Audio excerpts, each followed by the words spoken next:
Happy New Year. Before I open the hearing for the Barnstable Conservation Commission, I would like to ask Angela to do a roll call for the quorum purpose. Thank you, Tom. Abadili. Present. DeMello. Present. Hearn. Present. Koshulik. Present.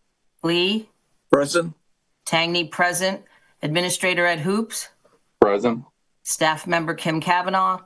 Present. And I haven't seen Pete Sampu sign in yet, but if he does, let me know and I'll mark him in. Thank you. Have a quorum. Thank you. Acting under the provisions of Mass General Law, Chapter 131, Section 40, and or Chapter 237 of the Code of Town of Barnstable, the Barnstable Conservation Commission will hold a public hearing on Tuesday, January the 6th, 2026 at 6:30 p.m. for the applications of John P. McGuinness, Dana Hornick, Stephen Picard, Robert and Janice Dunkley, James P. and Monica A. Shea, Michael Till, E.J. Jacksheimer, Brian and Nicole Conley, Nick Laufa, Kobe He, and Hermit Sam Meeple, AFT Austinville LLC, Oyster Harbor's Yacht Basin Realty Corp., Kevin J. Purple Factory, Diego Bellavoni and Pristine Cape Cod Homes Inc. and Julie. This hearing is being recorded and broadcast on the Town of Barnstable's Government's Access Channel.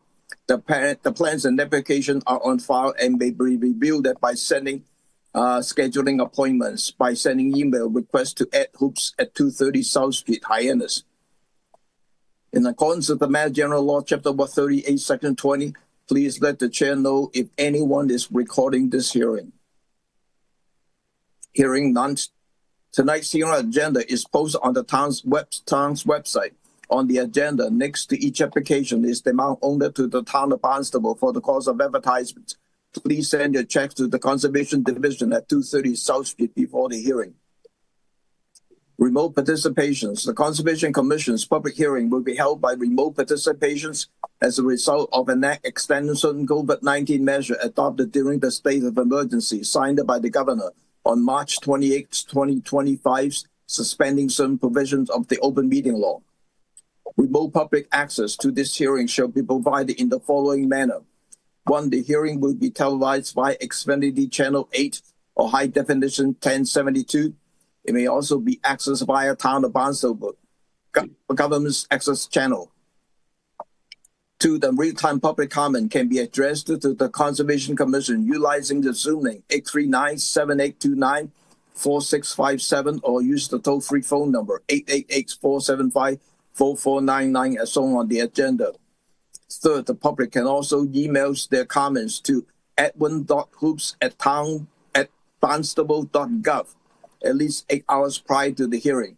Please note the staff has a new email address with the extensions on the barnstable.gov. That's for the whole office staff. We have a long agenda tonight. Please limit your comments to the State Wetland Protection Act and our local wetland protection ordinances and regulations. For your information, the last continuance tonight for Stephen and Bernice Tusney. The applicants has requested for a second continuance to January 20th, waiting for the NHSP letter. With a long agenda, I may call a couple of 5-minute breaks during tonight's hearing, so to give us a chance to have a break with a long agenda. We have 1, 2, 3, 4, 5, 7.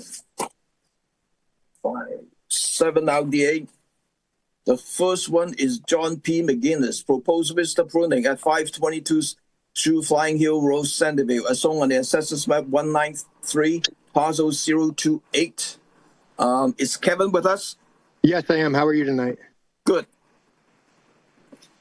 Go ahead, talk about your projects, or if you want to just take questions. I mean, basically what we're looking to do is the previous owner already had an existing Vista Prune permit in the system with Barnstable. So basically we're looking to continue the Vista Prune they already had. in the marked out area across the street. So this is a standard vista pruning request, right? Correct. So that means that you would have to meet with the staff before you do any field work. Yes. Any question from the commissioner?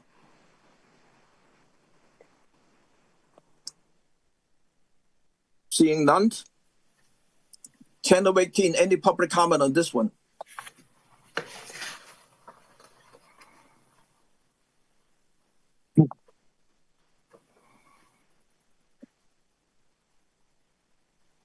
Channel 18, any public comment on this one?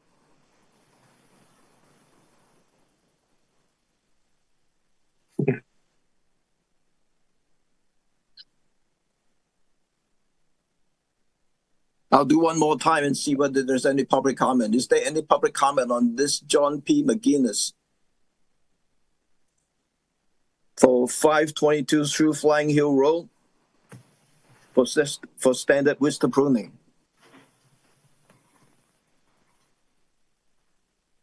Hearing none, could I have a motion to approve this project as a negative determination for standard vista pruning with the consultation with staff before any field work is done?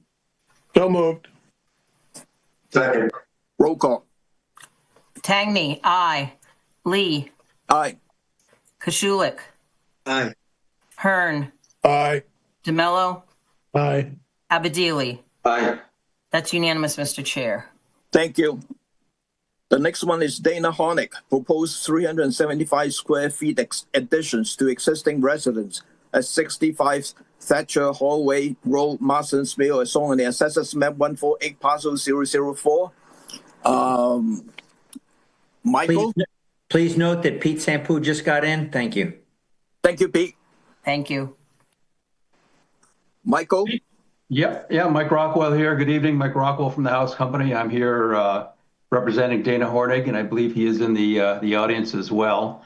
As you've seen from our application and plans, what we'd like to do is construct a new 375 square foot addition with a crawl space foundation underneath it. We are beyond the 50-foot buffer. What the plan does not show is we are planning on putting obviously gutters and downspouts and dry wells to accommodate the rainwater runoff from the roof. We're not planning, there's no hardscaping, driveway work, or walkways planned for this project. Also indicated on the plan is the location of our silt fence. It's showing where our work limit's going to be. And anyone that did the site visit could obviously see that there's a very limited amount of vegetation we're going to be removing. There are 2 mature trees on the west side of the existing building that we are going to need to take down. I think there's a 13-inch oak and a 7-inch red cedar. And there's a roadie there too. We'll need to take those out to do what we need to get done. Other than that, happy to answer any questions you may have. If we approve this, do you mind to send us a revised plan showing those dry well locations? More than happy to. More than happy to. Thank you. Question from the commissioner?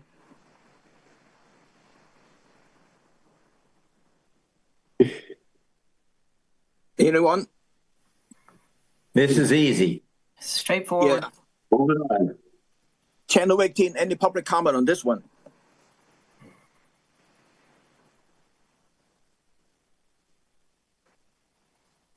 Hey, Tom, could I would say something. I would say something to the owner, and that is that I really appreciated the fact that you have protected the buffer.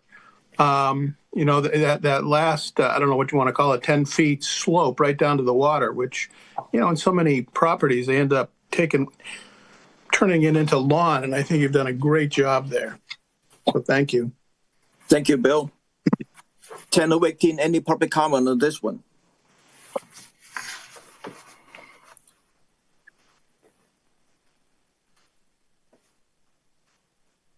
Let me call one more time and then we can close the public comment on this one. Any public comment on this one for Dana Hornick at 65 Thatcher Hallways Road, Marston's Mill? I'm seeing none. Hearing none. Could I have a motion to approve this project as a negative determinations? So moved. And if you can submit a revised plan showing the dry well locations, appreciate it. As noted. Second. Roll call. Abadili, Aye. DeMello, Aye. Hearn, Aye. Koshulik, Aye. Lee, Aye. Sampu, Aye. and Tangney, aye. That's unanimous, Mr. Chair. Thank you. Good luck. Thank you, folks. Appreciate the help. Yep. The next one is Stephen Picard with Vista Pruning with vine removal at 256 Indian Trail. As only the assessors map 337 parcel 021. This is Hannah. Actually, no, I will be speaking, Tom. This is Kieran Healy from the BSC Group, Okay. representing the owners, Mr. and Mrs. Picard. We're looking to do some vista pruning on this property. We did have an order of conditions for some work a few years ago, which we closed out earlier this year, and we're now looking to do some vista pruning. I did get to meet with Mr. Hoops on the site and walk the site with him, and we looked and identified some areas where we could do some vista pruning. We're looking to trim some vines and branches on 2 of the trees, and then we're looking to make some vegetation reduction along the edge of the wetlands. No vegetation will be reduced less than 4 feet in height. We expect it to run between 4 and 6 feet.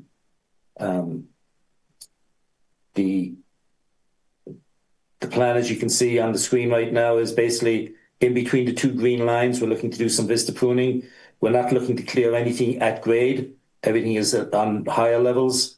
And you'll see that where we're looking to trim vines off of the 2 choke cherries in that area. Other than that, I'd be glad to answer any questions you may have. So this is kind of like a standard vista pruning. Yes. Okay. Any question from the commissioner? Just a quick one, Tom. Yeah, Ed. Karen, are you actually keeping that tree of heaven as your limit, or are you getting rid of that? That is the limit. We will be keeping that. All right. Okay. So no tree removals. Got it. You're good with that, Ed, right? Yeah, I mean, it's like tree of heaven it's an invasive species, and it's also a good host for a spotted lanternfly. So that was my only reason or concern for it. Okay. I believe my client would be more happy to remove it if the commission felt it was warranted. That would be my recommendation, but Yeah, per Ed's recommendation, I would definitely follow that. I would highly suggest removing it. You want to if you're removing it, do you want to replace it with another plant? The vegetation on the ground is extremely dense. Okay. We'd have to clear a substantial amount to get something to grow in its place. Ed was there, so he might be able to speak to that, but it's just one of those locations where adding something may not take. yeah, I think that would be difficult given the terrain. It's extremely thick as an undercover. Okay. Any other question from the commissioner?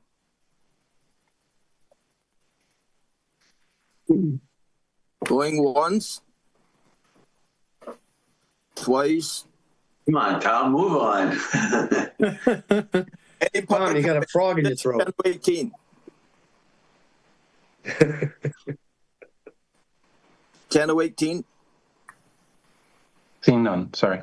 No, thank you. Could I have a motion to approve this project as a negative determinations?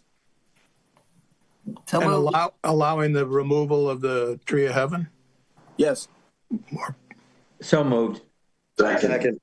Roll call. Abadili, Aye. DeMello, Aye. Hearn, Aye. Koshulik, Aye. Lee, Aye. Sampu, Aye. and Tangney, aye. That's unanimous. Thank you. Good luck. Thank you, Mr. Chairman. Thank you, members. Yep. The next RDA is Robert and Janice Dunkley to raise the roof approximately 4 feet over dwelling and to replace 156 square feet of roofs between dwelling and garage as 211 Cedar Tree Neck Road. Marston's Mill as shown on Assessors Map 076, Parcel 025. John? Good evening, John O'Day from Sullivan Engineering Consulting. The applicants are also in the room. I will quickly show you the plan. Project site is located immediately next to the Prince Cove Marina. We have an existing house that dates to the 50s. We're looking to raise the roof over the primary part of the dwelling, and then there's kind of a connection between the dwelling and the garage, which is that portion would be replaced in its entirety. All working within the existing footprint. We are within a buffer zone of a coastal bank by definition. It is lawn, it is landward of the marina parking lot, but by slope, it is a coastal bank, and we're within the buffer zone to that. So no work on the ground really, no changes in footprint. I'd be happy to answer any questions. Thank you, John. Any question from the commissioner?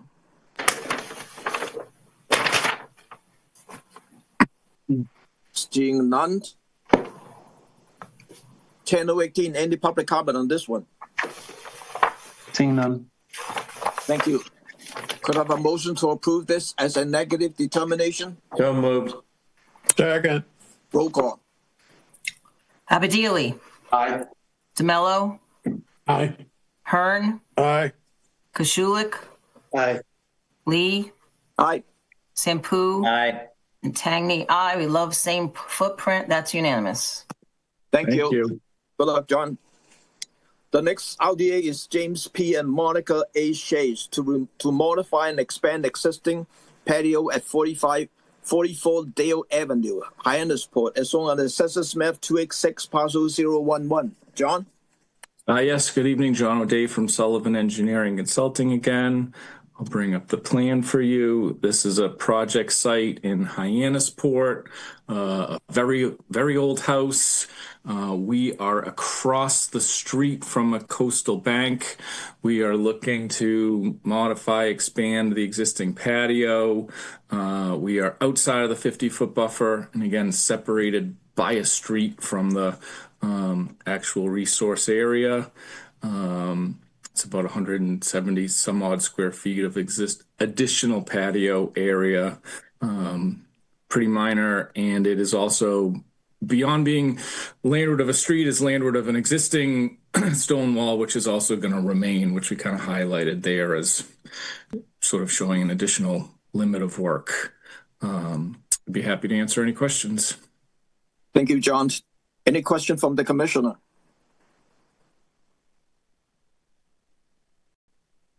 Hearing none. 10:18, any public comment on this one? Seeing none. None. Could I have a motion to approve this project as a negative determination? So moved. Second. Second. Roll call. Abadili. Aye. DeMello. Aye. Hearn. Aye. Koshulik. Aye. Lee. Aye. Sampu. Aye. And Tangney, aye. That's unanimous. Thank you again. The next one is Michael Fields to build concrete stairs and new foundations under the existing deck and sunroom to existing basement at 190 Holly Point Road, Centerville, as shown in the Assessors Map 232, Parcel 035. Who is it? Michael? Yes, hi, it's Mike Field. Yes. Yes, we're proposing to do a outside of the existing sunroom here and the deck, this small area for a concrete exit way with a set of stairs, approximately 4 feet by 9 feet on the left rear side of the home. And then under the existing sunroom and deck to expand the basement out, not exceeding the existing footprint of the home or the deck. Any questions? And we'll be putting mitigation over on the rear right side of the home with highlighted in green here. How are you going to dig it down by hand? Yes, it's all being dug by hand. There's no room for machines, and we're not bringing anything back there. It'll all be dug out by hand, wheelbarrowed out to the front driveway into standing dump trucks. Okay. Thank you. Any question from the commissioner?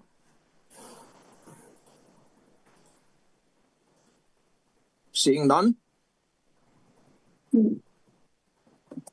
Channel 18, any public comment on this one? Seeing none. Thank you. Could I have a motion to approve this project as a negative determination? So moved. Anyone second? I'll second it. Roll call. Abadili, Aye. DeMello, Aye. Hearn, Aye. Pashulik, Aye. Lee, Aye. Sampu, Aye. and Tangney, aye. That's unanimous, Mr. Chair. Thank you. The last RDA of the evening is E.J. Jackstimer. Proposed second floor single family dwelling, living space over existing garage at 1450 and 1500 Osterville, West Barnstable Road, Marston's Mill, as shown on the Assessors Map 127, parcel 035, 036, and 007-001.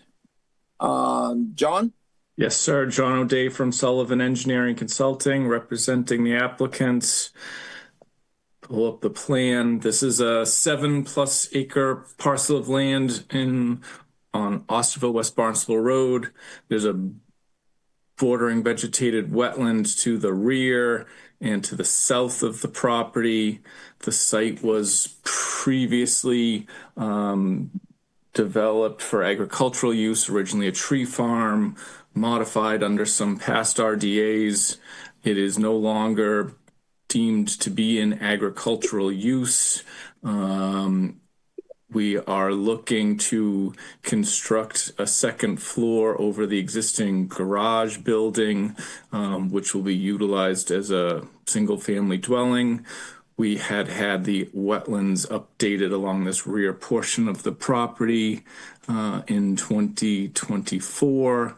That garage is more than 50 feet from that delineation. No change in footprint.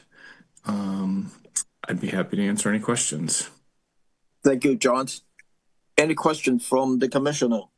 I do have one. Sure, Bill. And that is that the narrative really does not even describe what the project is. You had like one paragraph in the text, and the only reason that the agenda for the Conservation Commission basically says you're essentially putting a second floor on, and that's all you're doing, and that's obviously something that I'm not concerned with, but it's only through the agenda that I'm learning that this is a second story that's simply being placed on top of a garage with no increased footprint. But the narrative never really says that, it seemed to me. Maybe I'm wrong. The work description in the RDA was simply a proposed second floor single-family dwelling living space over existing garage. We did provide a little additional narrative for the site description because it is a large site and had some history, but in terms of the project itself, we didn't feel that it needed any additional. Okay, I found it a little confusing, but I don't have a concern with your project. Thank you. Thanks, John. Is there a septic system or sanitation? What's the sanitation waste system? There is a septic system located in this area, well beyond that 100-foot. It's existing. It had been originally designed for, I think, office space and other structures that had been proposed on the property. So it is large enough there's no change in septic flow, and there's just a pipe that's going to connect to the existing septic tank, and then there's a pump and a leaching field. Thank you. Pete? Yeah. So, I'm live. So again, John, just as Commissioner Abadili mentioned, you have an existing septic tank there sort of in the south end of the building Yes. areas. Up to this point, up until this project before us, there was not anyone living 24/7 on this property, correct? It was primarily a service for, essentially, I think, trees and agricultural work, right? That's correct. There was no one living there. The system, there is a bathroom in the barn area that the system was connected to. Okay, and so is the lower portion of the garage also going to be converted so that the entire structure is going to be a new home then? It will remain just garage bays underneath with living space above. Okay, so the expectation of large flow into the septic is greatly reduced because the actual living area will be rather small, correct? It's very small. I think it's only 2 bedrooms up there. Okay, it will remain functioning, I hope, as a point of business for Jacksomer, yes? Can I ask a question? Is this part of our jurisdiction, Pete? I'm trying to learn, and I'm not sure if this falls under Board of Health or something else, or does this fall under something I should be concerned with? My ignorance, my ignorance. It's my question. It's my question for me to learn as we move forward. That's all. Yeah, I was mostly just thinking about the, it's within 100 feet of so we do have jurisdiction, just increased use of the property, but it seems fairly minor. Okay, thank you. Thank you. Thank you, Pete and Angela. The only thing I just want to mention that as far as the septic goes, I think it still has to go through for the Board of Health to verify the flow. So I'm not concerning about the flow that somebody would be concerning with. I think a septic permit has been applied for, and I think it's been issued already for the connection to this building. Yeah. Any other questions from the commissioner? Seeing none. Any public comment? Chris? Chris, go ahead. Thank you very much, Commissioner Lee. I am a little concerned about this project, which is in my precinct. Years ago, when I served on the town's open space committee, which reviewed proposals for acquisition funded by the town's land bank, this parcel was presented for acquisition, but was passed over after being evaluated because it was considered too wet for residential development. Today, I spoke with Lindsay Council, who currently chairs the CP Community Preservation Committee, who at that time oversaw the Open Space Committee, and he did recall that this parcel was presented to us when he chaired the Land Bank Committee. So this parcel was then used as a tree farm, as it was expected because it was wet, but H.F. Johnson Tree Farm Company.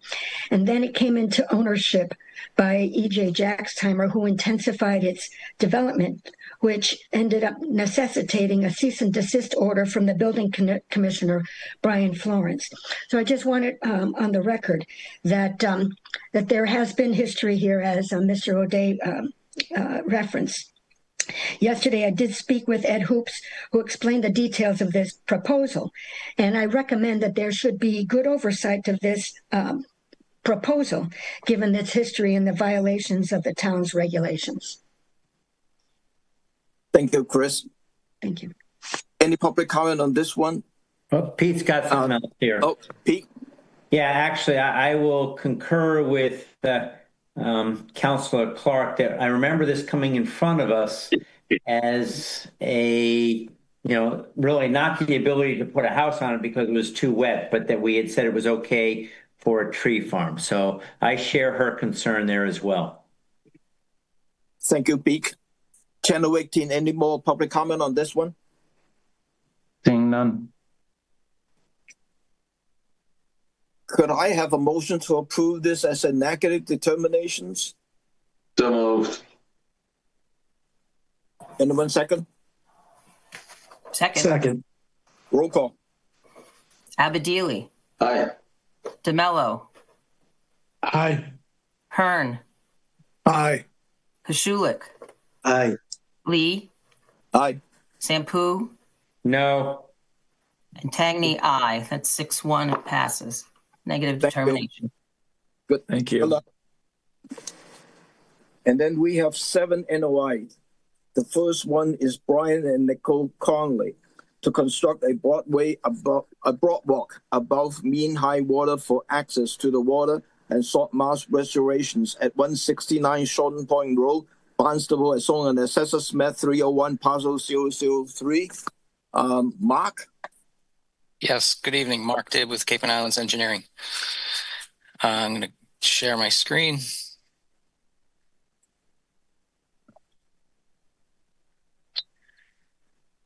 So we filed a notice of intent to permit a boardwalk at the single-family home property at 169 Salton Pond Road in Barnstable.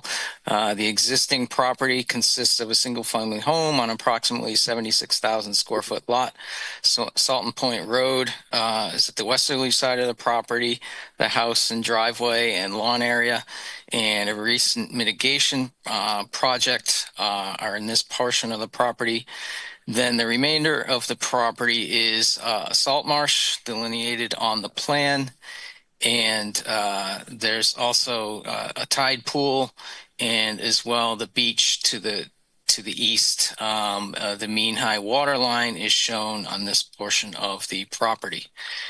There's also on the site the flood zones, an AE 14 flood zone and a VE 15 flood zone delineated by this line cutting through the property, as well as the entire property is in the Sandy Neck Barrier Beach system. The existing property has historically had a path, pretty significant path through the property. It goes back as far as historical aerials from the 40s and 50s show that path, as well as some kind of turnaround on this area of the site. The proposed project is a proposed boardwalk that is intended to provide access to the water's edge for the existing owners of the property. The boardwalk is proposed to end above mean high water, and therefore it would not need Chapter 91 licensing. Or proposing to end it in this area of the site. The boardwalk is proposed to be 3 feet wide and in general have a minimum of 4.5 feet of height above the salt marsh. The boardwalk would have graded decking to allow light penetration and is located on, it's centered on an existing area on the deck that was in a previous plan as the starting access point traverses across the property. Given the sensitive nature of the project, being both above a salt marsh or on a salt marsh and in the ACEC, the project essentially has to prove that it's not creating an impact to either of those areas. Therefore, the design intent of the project is to create an overall net environmental benefit to the salt marsh and the resource areas on this property. To achieve that, we have proposed the following items. This property is subject to a lot of historically and currently still subject to some lateral foot traffic across the property. So we're proposing to basically add fencing and signage. There is some historic fencing still in those areas at this portion of the site. The 2 northerly and southerly sides of the site, as well as some signage related to being a conservation restricted resource area to prohibit that lateral access. There would still be the standard lateral access that's required to be maintained out at the mean high water and along the coastline. We would also be reducing in general, an allowed access path from the homeowner to usually a 30-inch wide path could be allowed through this area to get out to the water. So we'd also be reducing that foot traffic. And then what we're doing is proposing a restoration of the salt marsh. You can see on the plan, we've provided locations of pictures to see the pretty significant pathways and disturbances that are on the site that can be reduced and removed. The green areas signifies about 1,200 square feet of salt marsh that we would actually plant and revegetate. The tan area is this area like off to the side here that would benefit from the reduction of foot traffic that should be allowed, that already has some sparse salt marsh that should be allowed to revitalize and revegetate naturally. And as well, there's a town way to water off of the end of the project where there's actually some offsite areas that we feel would benefit. This light blue area, although we don't have control of that, it's off the site. I think by reducing the lateral traffic, that will be used less and allowed to revegetate as well. Within the filing, we provide a salt marsh restoration plan that was submitted by Environmental Consulting and Restoration. ECR could definitely be retained through the project, and they would be doing the restoration work and overseeing that work. So as identified on the plan, down in the project statistics, the project could benefit an area of approximately 3,100 square feet of salt marsh by the restoration, the removal of the foot traffic, and even the off-site areas that might be able to revitalize on themselves and revegetate by themselves without that additional foot traffic. So we do believe that the project can be an environmental benefit to the property. With that, I'd like to turn it back over to the commission and answer any questions. Would you like me to leave the plan on the screen? Yes, leave the plan on the screen. One of the things, though, we may need a revised plan. Do you need to remove the 25 buffer line? We don't have a 25-foot buffer line in our regulations. And then we also need a limit of work line along the proposed boardwalk, either 4 or 5 feet on either side to limit of your work area. I'll start with those first. Any question from the commissioner?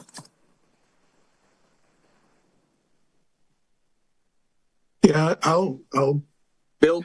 make a comment. Yeah, you mentioned, Tom, the need for a work limit line. And I noticed that the text said work limits will be defined in the field. And I wasn't sure, well, I didn't like that. Tom, I guess I'm talking to you, Tom. Do we have a standard width of work limit line for a boardwalk? Is it like 5 feet or something? I don't know. I don't think we have a standard.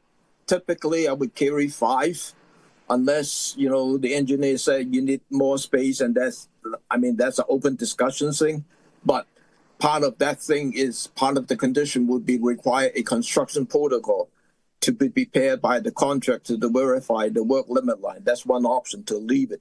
And that would be approved by Ed, right? Correct. Yeah. I was just thinking, imagine them bringing in trucks and everything up into the salt marsh, and I'm thinking that's not a good idea. So I really think we need to make sure that the work limit is the work area is really as narrow as it can be. So however we do that. On another point, I understand the interest in stopping the public from walking across the private property there. And I was thinking that a split rail fence, people might just simply go over it. And so I would encourage a, split rail fence, but a fairly high one. I don't know, like maybe a 3-railer or something. You really want to make sure that the public doesn't go. Otherwise, people are just going to keep tramping down through there. So I thought perhaps having a sign that said something along the line of either salt marsh restoration site, literally, people might well respect that, or habitat restoration site, and leave that up for, the first couple of years or something until this path regenerates in that beige area, or for that matter, the light blue area that, comes off of the public parking lot. So I don't know how we encourage a really relatively robust, attractive rail fence, but I think people are just going to stomp on over it. And also I wanted to, did I hear that this boardwalk was going to have grading, the grading that provides more light? Is that true? Correct. Yeah, that's good. Okay. Those are my concerns and comments. Thank you, Bill. Pete? Yeah, I'm real familiar with this. I go down to the end of Rendezvous Lane, and I do not take this path to go oystering, but I walk to the Way of Water, which is the extension of Rendezvous Lane all the way to the end of it. I very much agree with Bill that the grading is a improvement to the slat for the boardwalk. One of the questions I have, and again, I don't know how my fellow commissioners will be reacting to it, but with 85% light penetration, which I think the grading is doing, is it 65 or 85? 65. 65. 65. That having essentially it up high so that you need the handrail does present a aesthetic negative to what we see on Barnstable Marsh, Salt Marsh, which is really no boardwalks. Sort of keeping it at close to grade or like 24 inches above the soil would allow vegetation to grow, and then you'd still probably get rejuvenation there. I will also mention that my experience having shellfish hunted and fished in Barnstable Harbor for 26 years now, there will be times, and this is a little bit of a warning, I think, for the agent and the owner, there have been times where water goes all the way well up past the mean high water, all the way, in fact, it's completely flooded. And there was a March example, and we have rising sea level, by the way, where ice completely destroyed every standing bit of timber, including a very, very large osprey pole that one of my students put in at the end of Navigation Ave in a site similar to this, well above the national mean high water. So a bit of concern that this is going to be underwater during the really high tides, if not already with the storms, certainly within the next 20 years. So a bit of caution there. I don't think a larger post rail fence, I think the signage that Bill recommended in terms of restoration will gain the respect of people, and others, I hope, that would see anyone on it would say, hey, let this place be restored. So thank you for allowing me to comment. Thank you, Pete. Before I go to Angela, Ed, on that signage, do we want to just remove the conservation resource area and replace it with the salt marsh restorations? Yeah, I believe that would be an appropriate means. It's it shouldn't necessarily associate the Conservation Commission, but I can see the merit with the signs that were suggested by Bill and Pete. Like a restoration area or something like that would be more appropriate. Thank you, Ed. Angela? Yeah, and I'm agreeing with the other commissioners. I just want to make sure it was clear that they're going to have a 3-foot wide above grade boardwalk. I'm not worried about aesthetics because that doesn't seem to be in our regs as much as this will have an impact putting a boardwalk there. Will it be less of an impact than the people who are now walking and trespassing on the property, maybe. But again, I just don't want it to sound like this wouldn't have an impact, because just installing this alone is going to impact that salt marsh, and we're supposed to be protecting them. So I do have some concerns on how this is going to get done, but I'm not against the project. Thank you. Thank you, Angela. John. Yeah, Angela, I thought that was a brilliant comment, I have to say, because this was a balancing in mind. We've turned down boardwalks this long, et cetera, et cetera. So it really is a trade-off between, in this particular one, and I would agree with you. So thanks, Angela, for bringing that up. I think it's a really good point you brought up, and I agree with you. Thank you, John. Any other comment from the commissioner? Yeah, Tom, Jeffrey. Jeff. Question. When he's talking about the grading, could he be a little bit more specific? I'm not quite following that. Underneath the walk, slope, etc. Isn't that the standard end or something that Jeff is asking about? That standard grading thing, Ed, that they've used. Yeah, Is that right? Just for Jeff's question. Yeah, there's a standard grading that is provided. It does provide, it's been proven to show that the 65% light penetration. So that is the best management practice industry standard for that type of decking. It's far better than the regular decking that's spaced even an inch apart, with regular planks. And I think if they're looking to go 4.5 feet, which is what they were proposing, that is actually even meeting DMF standards, which DMF does not apply here under this circumstance, but they recommend a 1.5 to 1 height to width ratio for any of their new docks that are being proposed, and the same with a boardwalk as well. So I think with that you're going to get pretty much near 100% light penetration under the boardwalk. And I guess I was more concerned with the steeper the slope, the further width they're going to need as work limit. If you follow where I'm going with that, if it's steeper and he's pitching it away, I don't know if he's going to be able to stay in that 5 foot work limit. Yes, no. Yeah, this is Mark again.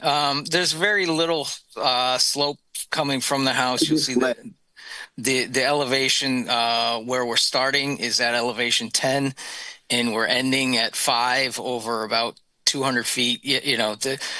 There's very little slope. Most of the work would be done by hand, but we're more than welcome to give a robust construction protocol once a contractor is decided. That'll include, means, methods, and a work limit. Yeah, just real fast. Essentially, I'm just talking left to right on the boardwalk, not front to back, etc. So I think you're following where I'm going. Yeah. Okay, Bill.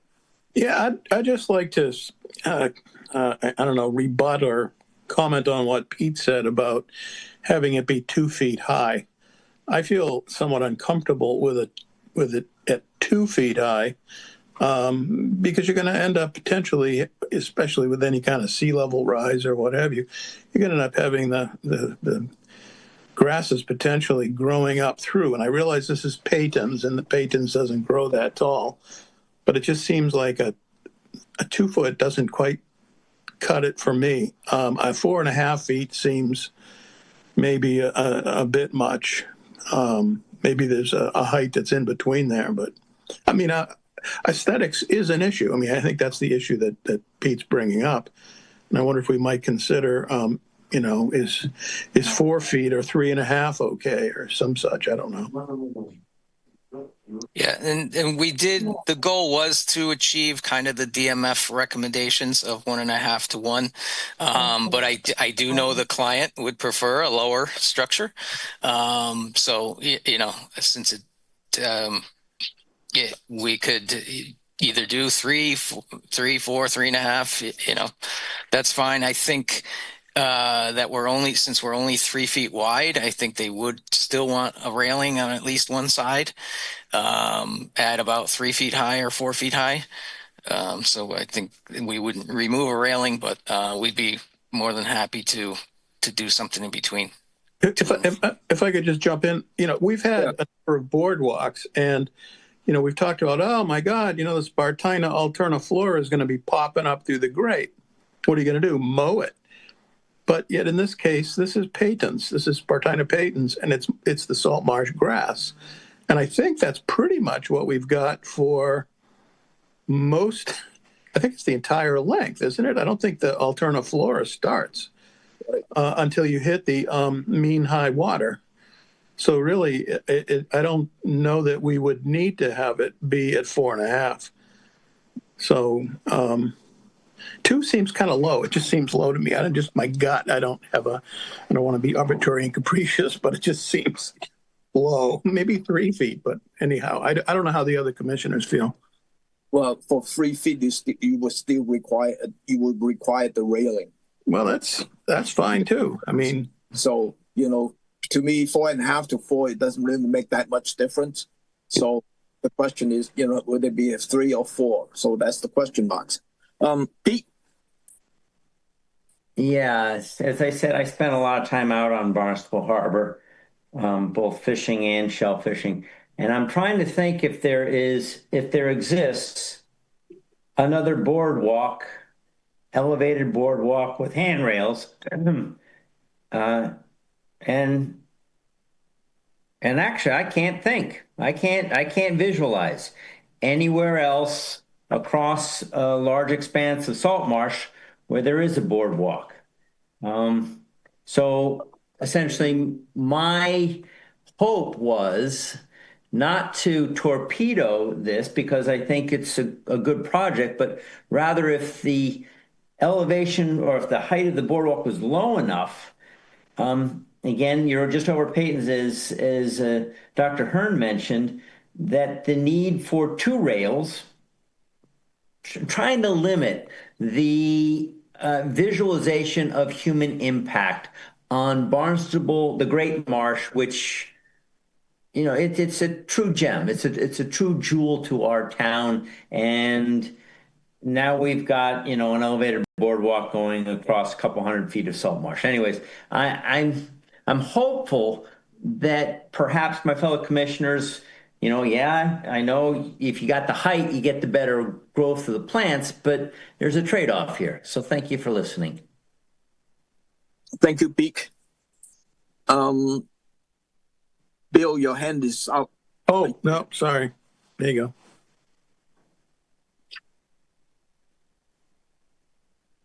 Ed, for the height-wise, would 4 feet make sense or 3 foot make sense? What do you think?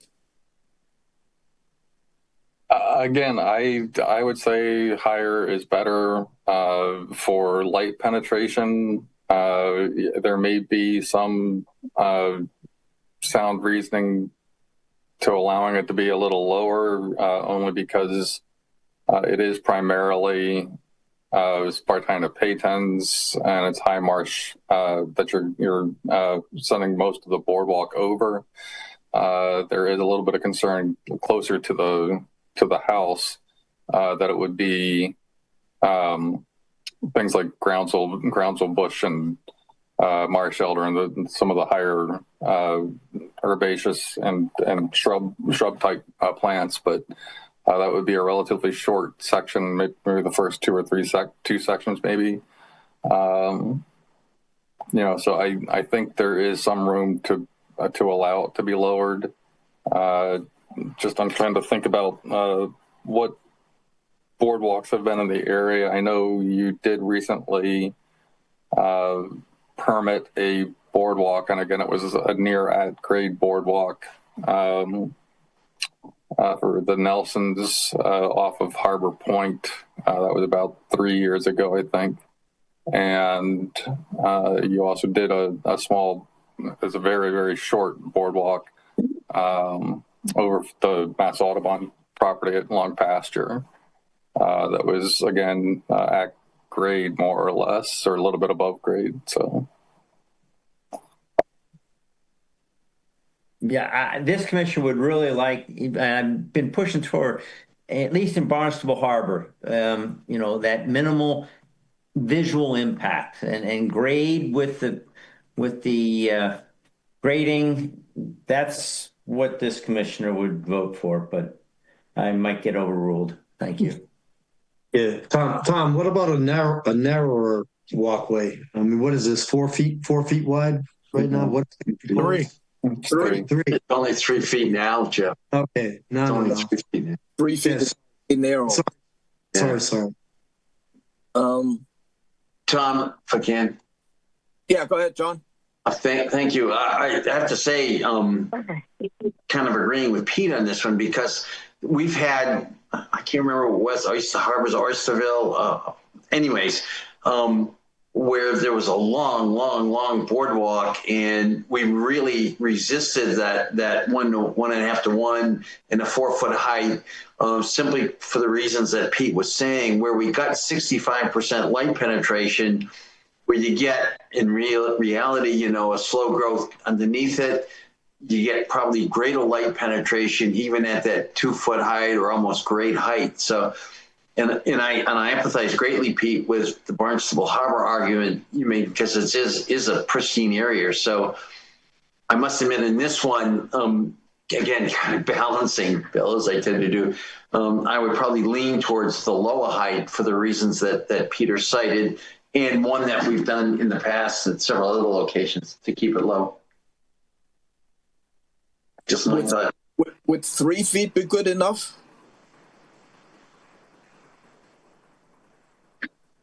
Who are you asking? General, we are discussing here because Can I say something? Just because I'm getting to the point where I don't want a boardwalk at all, because all I do is hearing us arguing between 4 and 3 feet, and I'd actually like no boardwalk at this point.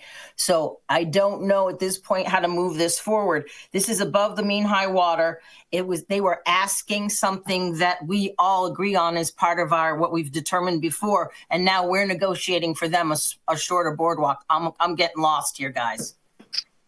No, I'm just trying to get the height down as much as what the comment from Peak and yeah. So the 3 feet. 3 feet is too tall, guys. Yeah, 3 feet. 3 feet. You've got to have a rail, and it's no different than 4 feet. Yeah, it's too tall. Yeah, I think it's either going to be 2 or 4, Pete. I agree with that. Okay. Yeah, I'd vote for a 2 footer. Again, making it higher where it needs to be as you approach the house. What is that better for, the salt marsh or what you want to see people looking at from Barnstable Harbor? I'm still trying to understand the perspective you're using to make this decision. I think, as we've done in the past, you will get growth, possibly a slower growth than a 4 foot high, but a greatly improved visual aesthetics. But is aesthetics part of what we use as a determinant for these things? It is under the Barnstable ordinance, Angela, not under state law. Right. Okay. The other thing too, if you go to 2, you don't need the railing, so the structure itself is much lower. Yes, and given that this is across the ACEC, we really try our best to keep Barnstable Harbor as pristine looking as possible. So when everyone else wants one now on Barnstable Harbor, we'll use this as the marker for what we do going forward? I'm just asking.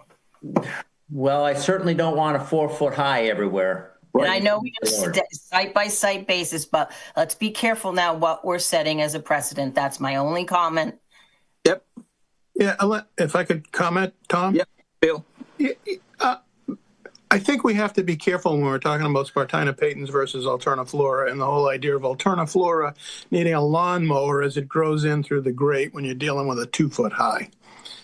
And as I hear you all talking, I'm thinking that 2 foot high with 65% light penetration is going to restore the growth of the Spartina patens, where currently there's a muddy walkway.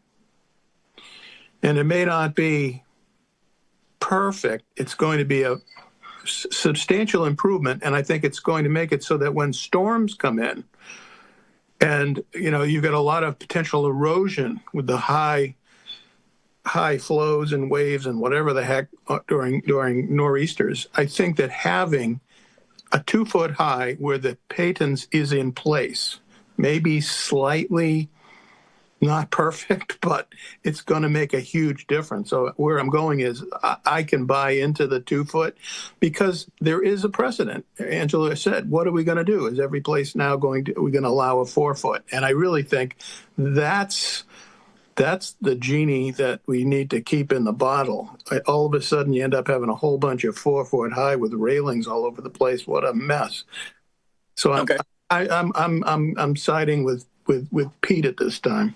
In fact, Bill, if you look back at the majority of these that we have approved, especially the very long ones like this, it has been at the 2 feet for the reasons Pete cited. So in terms of precedent, there's more on that side of the question. Yeah, but you got to watch out for the alternate flora. I mean, you really can mess up that. Yeah, good point. Good point. Yep. So I think in this case, this makes sense. I think the 2-foot. I'll buy it. Okay. Good point, Bill. Thank you. Good discussions. Channel 18, any public comment on this one? None. None? So, Tom, if I could ask one more question. Yeah, go ahead. Just in your section view, Mark, you've got electricity and water lines running out that boardwalk. Is that your intent?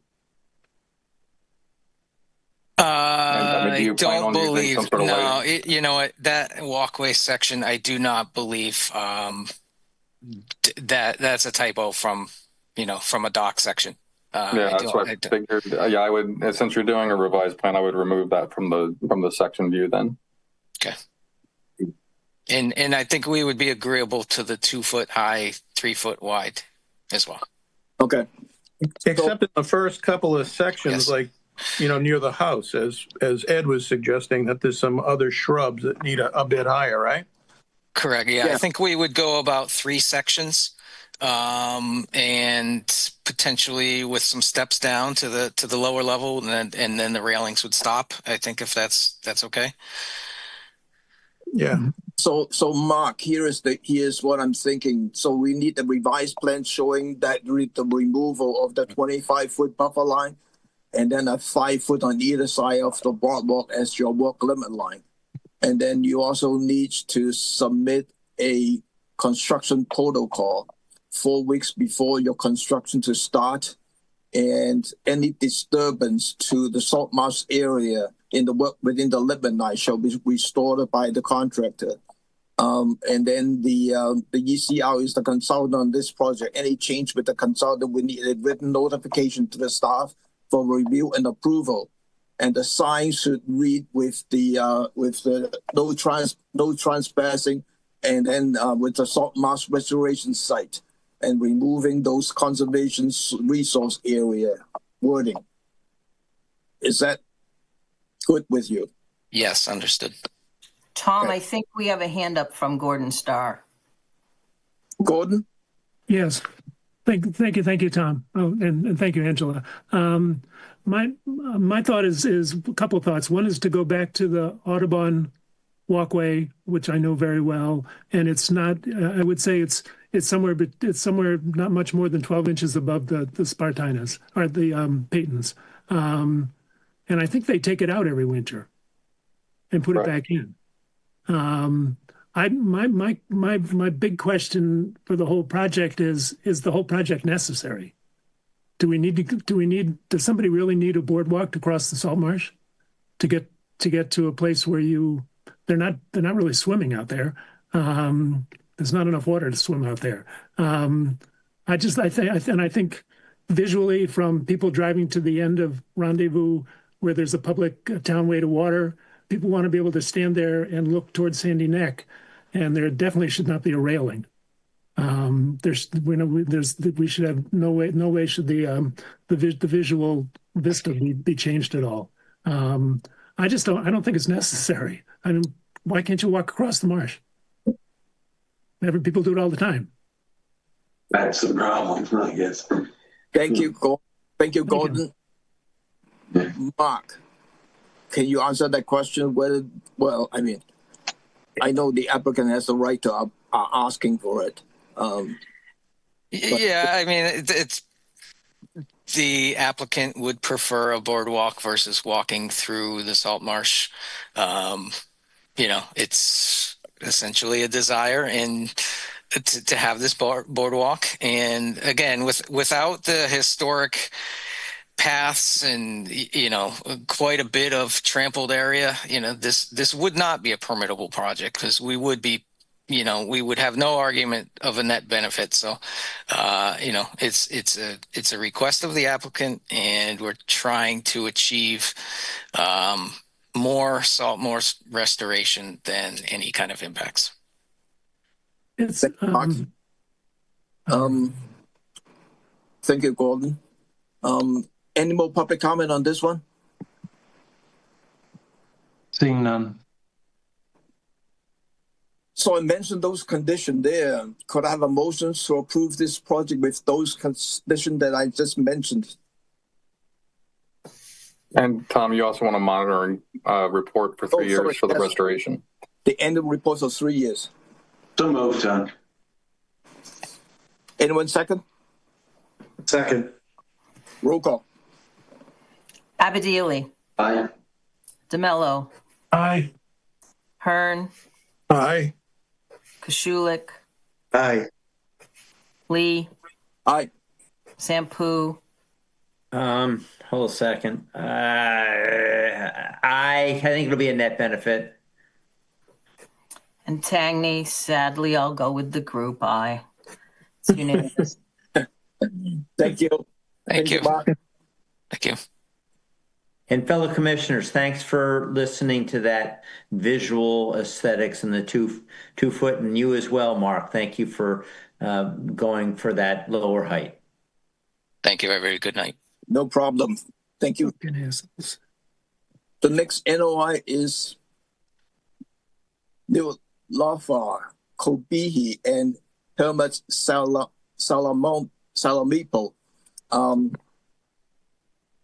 to construct a swimming pool and cabana at 21 Windrush Lane, Austinville, as shown on the Assessors Map 093, Parcel 067.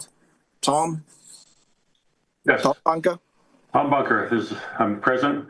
Thank you. I'm Tom Bunker, registered land surveyor at BSS Design. So we've prepared this plan for Kufar, and I've had a hard time pronouncing it also, but they're nice people. Proposing if I can share the screen, I'll put that up. This is my first time on the new computer, so I gotta find okay, there's the share. Tom, excuse me, what's our jurisdiction here? I think it's only flood zone only. Flood zone. Okay, thank you for that clarification. Sorry to bother you. Oops. Hold on one second, Yeah, we see. Yeah, we see a site plan. Oh, that's good. You do. Hold on one second there.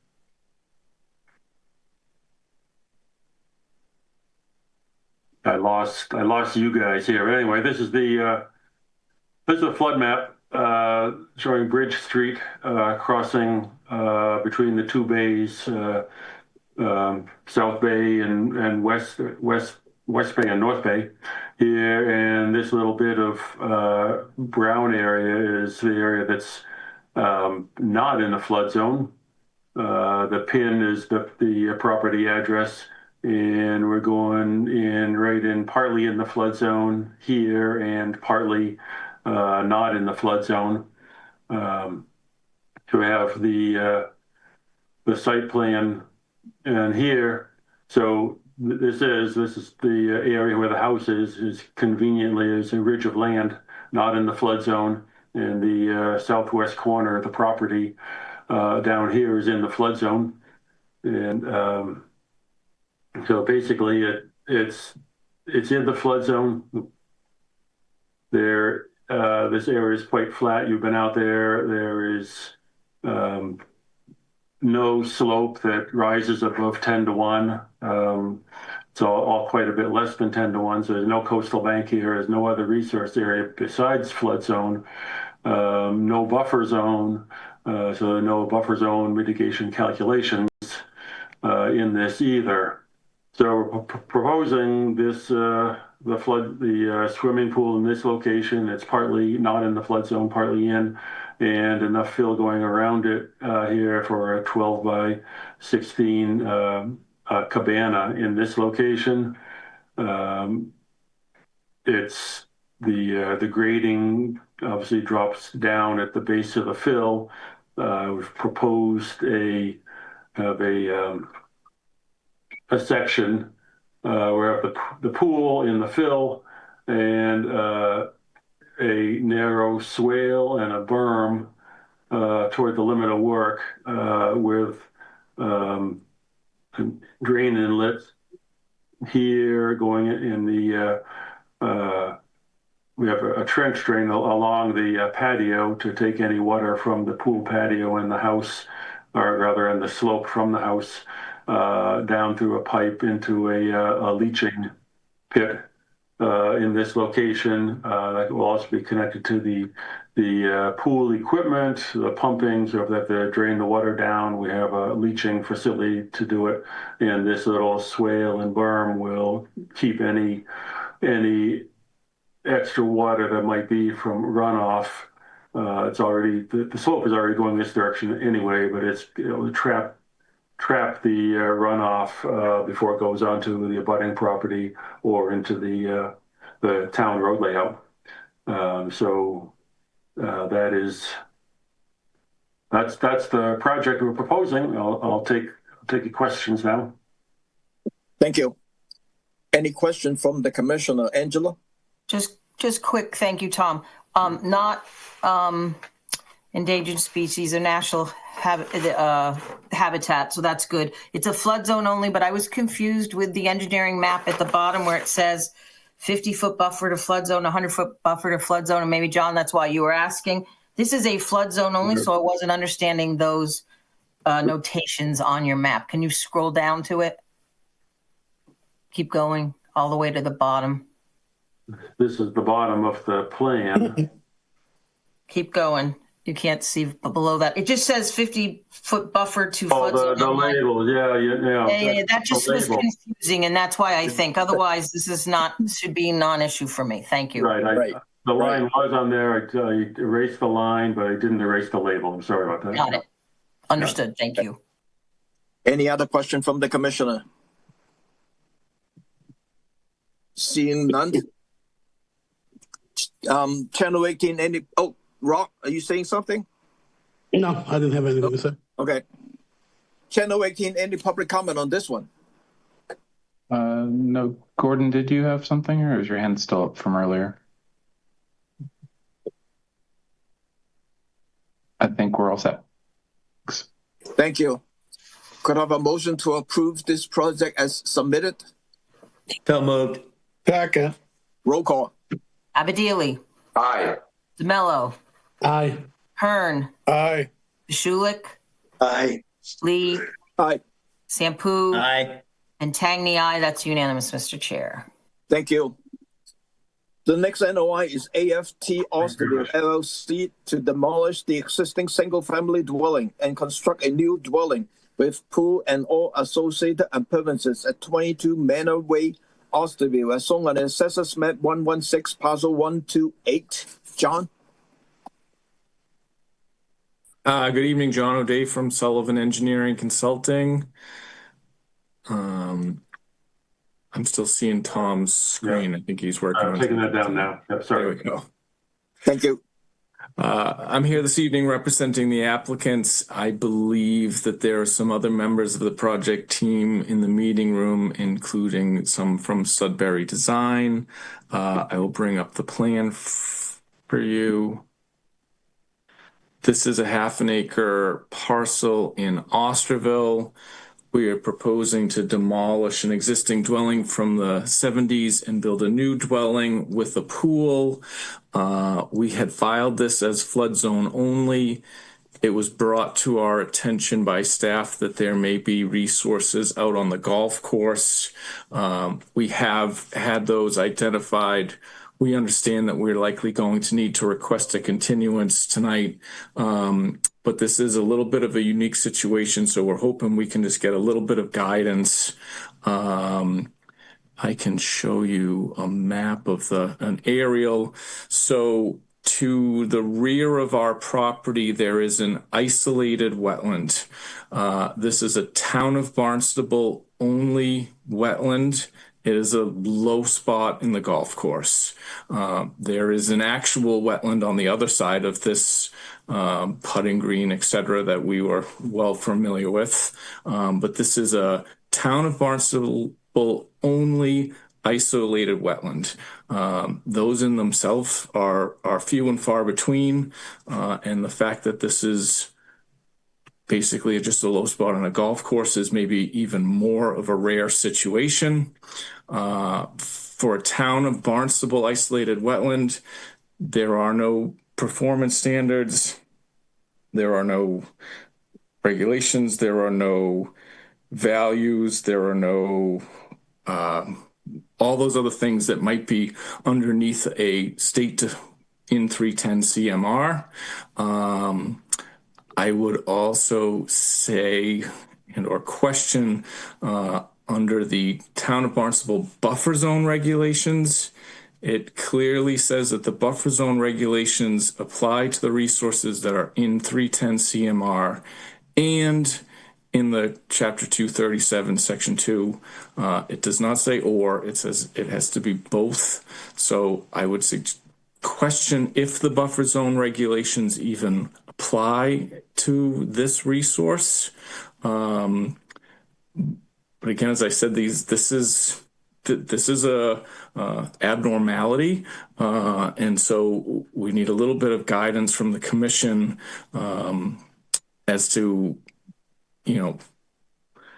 if they think the buffer zone regulations should apply. It's not the end of the world. This might be a situation where the commission could consider granting some waivers because of what the resource is or isn't. This could be a site where we could be doing some restoration along the rear of the lot, which might be an improvement if the commission thought that that was important. But basically our pool area is clipping the 50-foot buffer to that Town of Barnstable only isolated wetland, which is part of the golf course. It's a low point on the golf course. Catch and runoff from the golf course, catch and runoff from West Bay Road, small.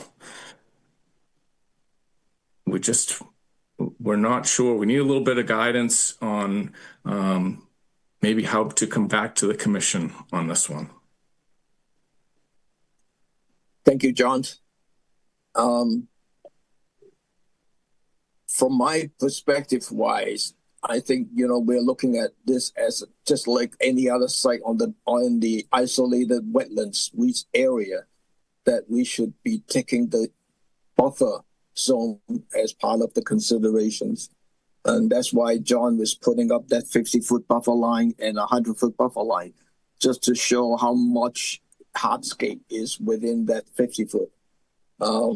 By having a corner of the pool, he can pull the pool outside the 50 and then do some other mitigations and stuff like that.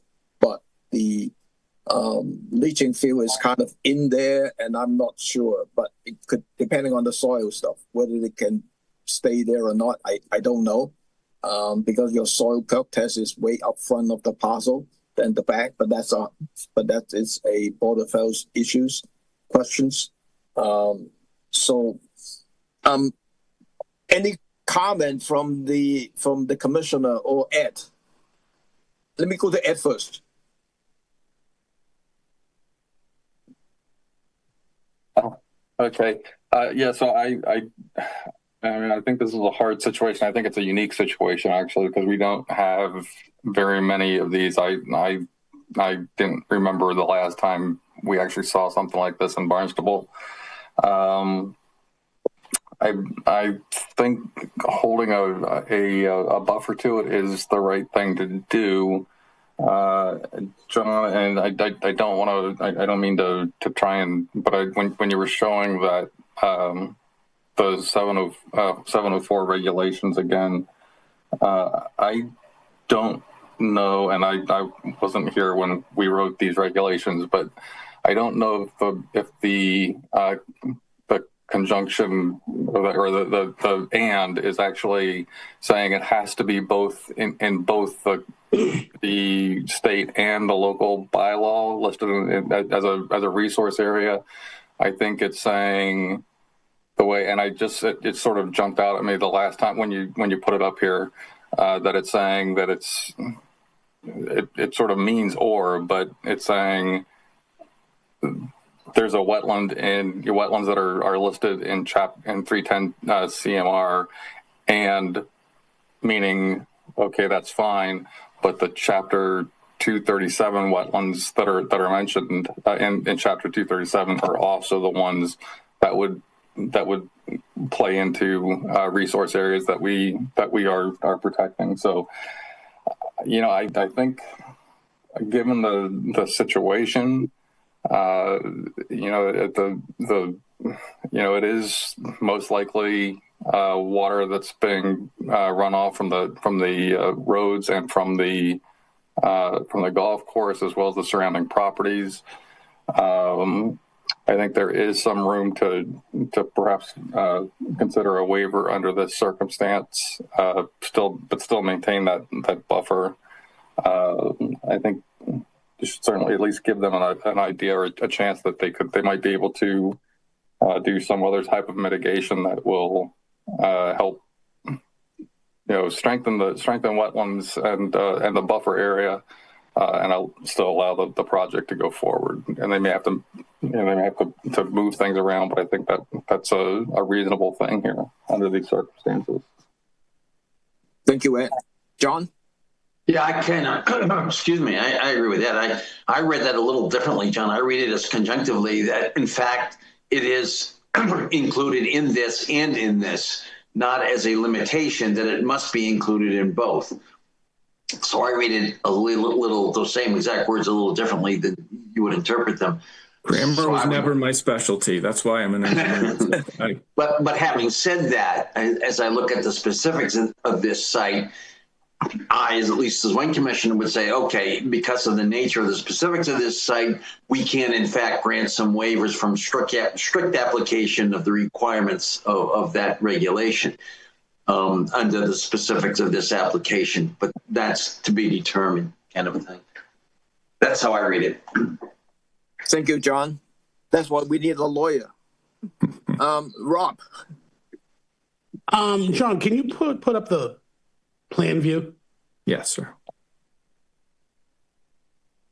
So what do you guys have proposed for the backside of the pool where the grade looks pretty steep?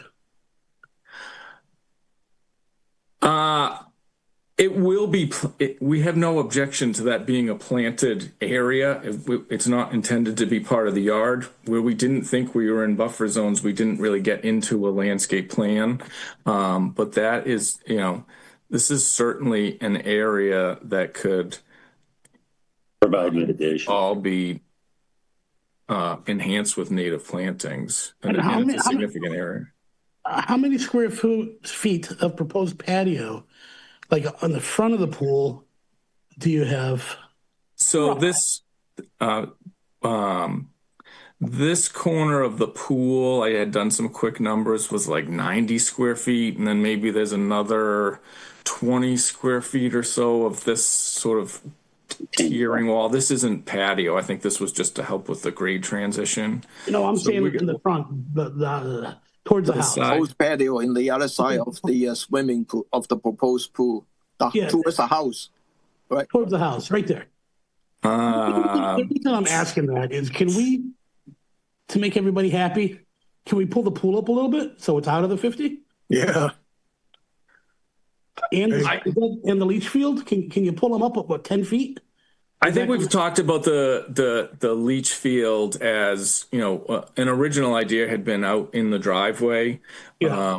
When there was nothing back there, we said, okay, well, here's a place to do it. I actually don't think it's a septic wetland, so it wouldn't need a variance to be back there because they go by Title V, which goes by state. But I do think that we could look into relocating the septic out. I don't think that we have I think that this infringed by about 8 feet in this corner. Yeah. I don't think that we can pull it. I don't think we can get 8 feet out. Can you go entirely out? Can you go 4 up and take 4 off the pool? I mean, how big is that pool? I think it's 42. 42 feet long? Yeah. Big pool. That's a big pool. I mean, could you bring it to 38 and bring it up 4 feet and then everybody's happy? I'm just trying to, do the right thing, if you will. It's why we needed some guidance and if the guidance was you have to get everything out, that's one thing. If it's can you make improvements, that brings us back with something else. So that's why we're appreciate you having this conversation with us, understanding it's a real busy night for you. Or at least cut back on the pool 2 feet and mitigate that whole back area. I mean, I don't see why that would be an issue. I mean, that's what you would do in a regular situation. If that could all be planted, I think it's a win-win. That's an option that John can think about and consult with the client as well too. Let me go to the other ones. Bill and then Pete. Yeah, I would opt for just getting the pool out of the 0 to 50. I don't know if that could be done by turning the pool on its side. I mean, it just seems like it's not that much that needs to be moved, and that would be important to me. I don't know that the leach field needs to go anywhere, but I'd like to see the pool move. And the other point is the idea of our 704 X and Y. That's a real legal question, and I don't know how the courts handle that, but in order to clarify that and to avoid any future suits or whatever, I wonder if we shouldn't modify our guidance, the regulation, and put in a or what have you. I mean, it's all about interpretation. I'm not a lawyer, but I do see that there is room for argument there. Anyway, thank you. Pete? Yeah, I'll be real quick here. I've certified for the state a number of vernal pools. I'll take a look over at that one by the golf course just to see if it looks valuable or not. And that might allow some latitude for the applicant here if it's not looking like a viable vernal pool supporting a assortment of amphibians. Thanks. And Pete, just so you know, as far as I know, there's no standing water, never been standing water. This is just we're probably within a foot of groundwater, so we get some wetland vegetation that grows in this hole. Okay, yeah, so that would make it much easier for me just to allow you to do as some of our commissioners said, just vegetate the back area. So yeah, I'll take a quick look and report back. So, John, do you have enough, or who's Mike? What is it? One of the consultants with Mike you? Kuchu is from Sudbury Design. Yes. Yeah. Thank you, Mr. Chairman. I just wanted to respond to a couple of things. Bill had mentioned potentially turning the pool, and one of the issues with turning the pool, we're kind of locked in by setbacks and the setback from the pool to the septic system.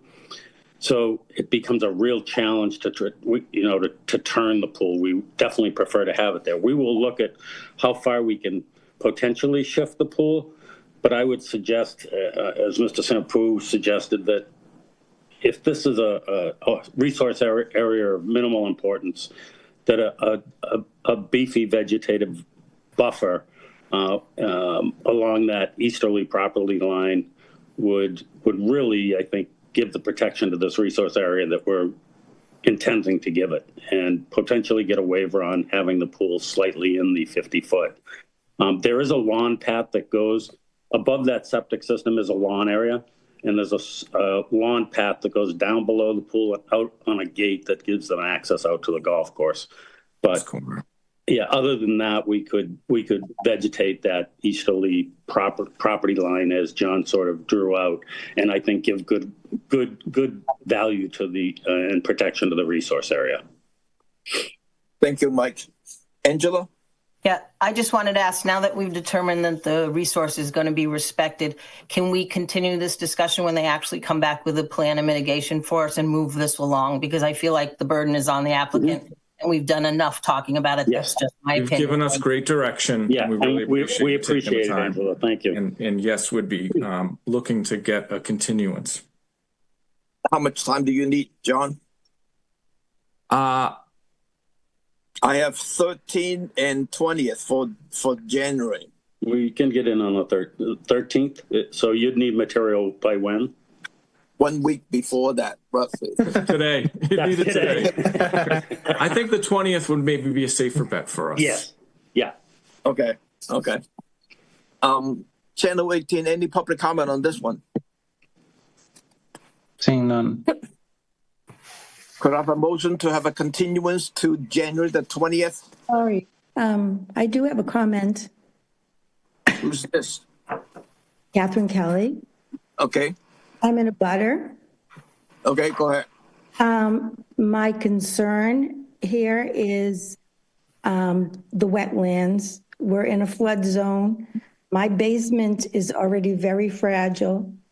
And obviously, I'm concerned about all of this displacing water that is going to be heading towards my house. I'm just trying to protect my property. And I just don't want it to have a negative impact on my property. I know that area that you're talking about that's on the golf course, and that area is always very wet. It's almost swampy most of the time. I'm not sure it ever dries out.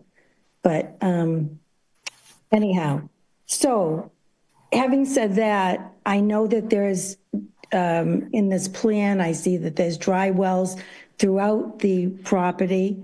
I'm hoping that helps, but I'm not sure what the impact will be on my property, but I am concerned about that. I think John, the engineer, will look at that. And far, we are not modifying any wetland at the back there. So there should not be any impact to your property as far as I know. But I'm just looking at the site plan, and, John would have to take a second look because he has to take a look at that and then revise the plan and come back. So we are not closing this. We're just taking a continuance so that John has some time to go and figure out what he's need to do in terms of making the plan changes before coming back. All right, that'd be great, John. I know that everybody has a sub pump in the neighborhood for sure. So we do have high groundwater there for sure. Yep. Okay. All right, thank you. Leave it and sleep it. Could I have a motion to continue this applications to January the 20th? So moved. Second. Roll call. Abadili. Aye. DeMello. Aye. Hearn. Aye. Shulik. Aye. Lee. Aye. Sampu. Aye. And Tangney, aye. That's unanimous, Mr. Chair. Thank you again. Thank you. The next NOI is Oyster Harbor Yacht Basin Realty Corp. Proposed replacement of 3 4,000-gallon fuel tanks with 2 10,000-gallon fuel tanks and all associated and premises at 122 Bridge Street, Oysterville, as shown on the assessors map 093 parcel 009. John? Good evening, John O'Day from Sullivan Engineering Consulting. We also have in the meeting room people from Oyster Harbor's Marine, as well as Dependable Petroleum, who we've been working with on this project. Bringing up the plan. As was explained in the narrative, this is what we all know as Oyster Harbor's Marina. We have 3 existing fuel tanks, which date to around 1996, just kind of in accordance with industry standards. 30-year periods, a good time to think about doing replacements before there becomes any incidents. As it being that time frame on these tanks, we are also looking at possibly increasing the capacity of these. They will be back within the existing footprint. We're underneath a concrete slab landward of the bulkhead. In terms of fuel tanks, these will be the latest and greatest and double walled and all the alarms and everything and monitored daily, weekly, monthly, yearly, double checked by other people every other year, triple checked by someone else every 5 years, whatever the state standards are. I won't go all night. But just in terms of the increasing the capacity, I just did think it was important to note sort of the reason for that. Existing diesel tank there is like 4,000 gallons. They can burn through that on 2 boats and be needing to refill this multiple times a week over the weekends at periods when the yard is at its busiest. It's that time of refueling where there is kind of the greatest risk, both in terms of the refilling and just in terms of kind of operation and public safety. So by getting increased capacity, we can reduce the number of refills. And we think that will be a safety benefit to the area. With that, we're here and we'll be happy to answer any questions. Thank you, John. Any question from the commissioner? Bill? It seems like a reasonable thing to have to replace them after 30 years. I get the idea that maybe having a greater capacity is a good thing. The only concern I have, and I don't know anything about this, but I mean, the potential for a really bad oil spill or gas spill or fuel spill in doing this.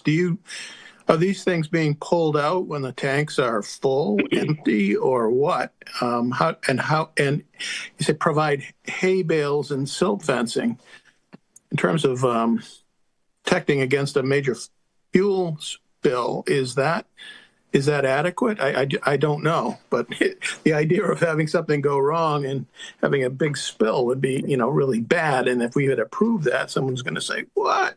You did that?" So help me to feel better about that. Sure. I can address that if you'd like. Sure. This is Bruce Garrett from Dependable Petroleum is also in the meeting. Why don't I stop sharing and we can all see each other and let him. Where's Bruce? Oh, yes. I'm right here. Good evening. My name is Bruce Garrett, and I'm with Dependable Petroleum Service. Can you hear me okay? Yes, we can hear you. Great. Yeah, I've been installing fuel tanks and the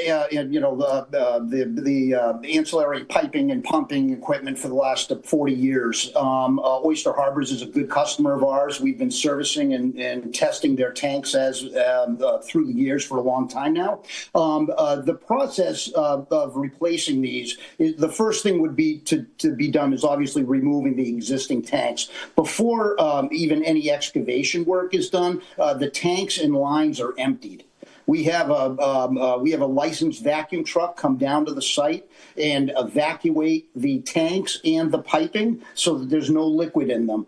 And then once we start excavating, there's what we call a licensed site professional, which I'm sure you guys are familiar with, will be on site screening soils, making sure that if there were any impacts that were to the environment, they get addressed while the tanks come out. And then once you get the tanks out, an assessment is done of the area to make sure that there's no impacts below, and if they are, those get addressed. And once they're addressed, to, the environmental consultants, Mass DEP, Barnstable Board of Health, anybody that would be involved in that. Once they're satisfied, then we move forward with actually installing the tanks. And as John mentioned, the tanks are going to be going back in the same place. The other advantage that we have here is there are some sections of this fuel system, piping and tanks, that are not secondarily contained right now. And one of the things that this change will allow us to do will further secondarily contain the piping right from the tank all the way out to where the nozzles are. And then we'll also be able to put some containment devices underneath those dispensers as well. So we'll really be beefing up the containment as we replace these components. Thank you, Bruce. Thank you. Are you all set, Bill? I am, yes. So, Bruce, I got a question for you. Sure. From my experience in the past, I have been replacing underground tank with above ground tanks. And typically then you have, even when you have a double tank wall and you have the containment, you have completely contained it.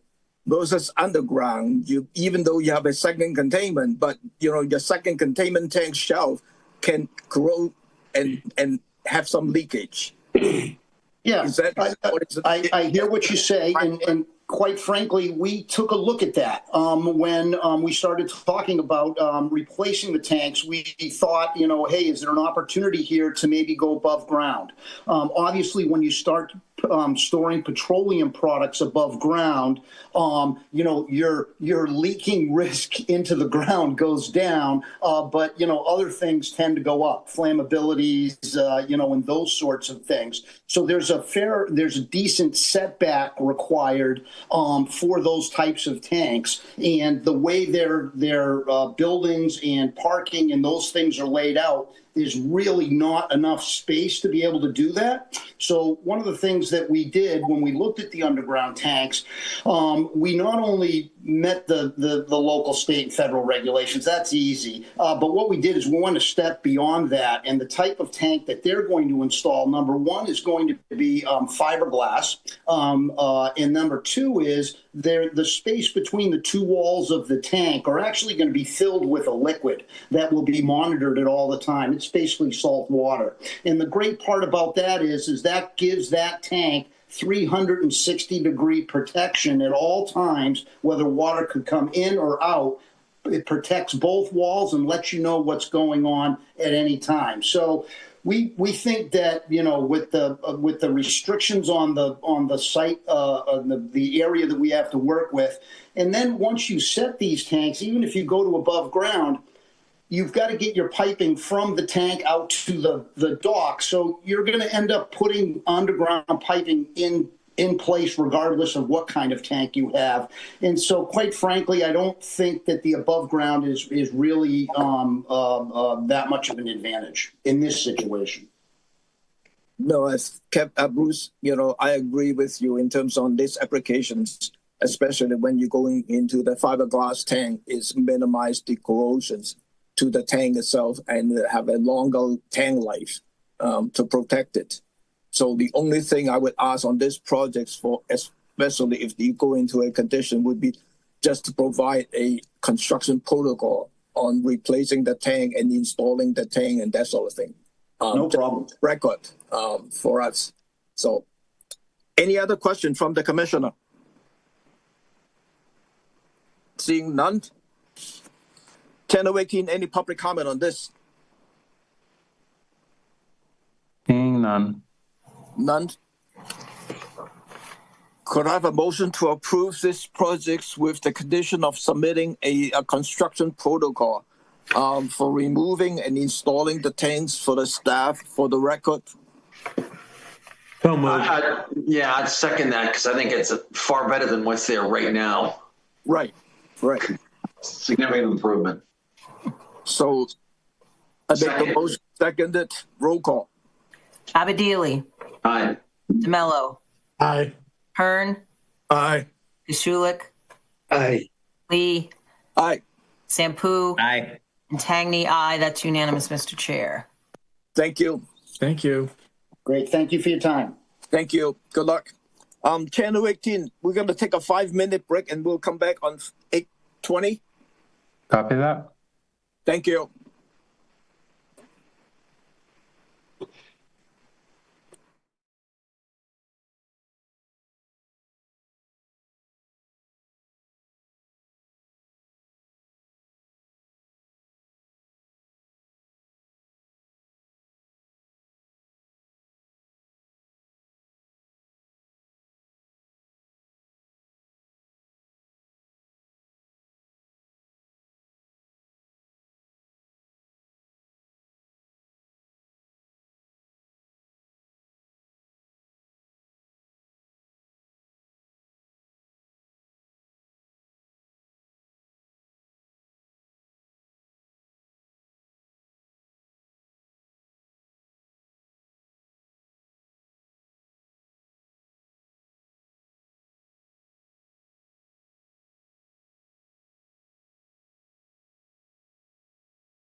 The next NOI is Kevin J. Hasper Faculty, alteration of existing building as an accessory dwelling unit at 739 Wood 149 Marston's Mill, as shown on the assessor's map 101, parcel 004.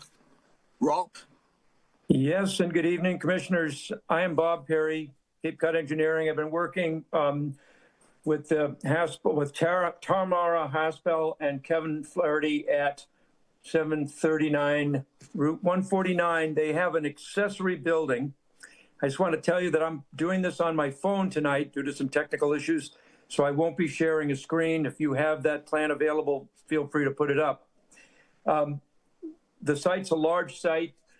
The accessory building moves into the 50-foot buffer zone, and they are proposing to add a second floor to it.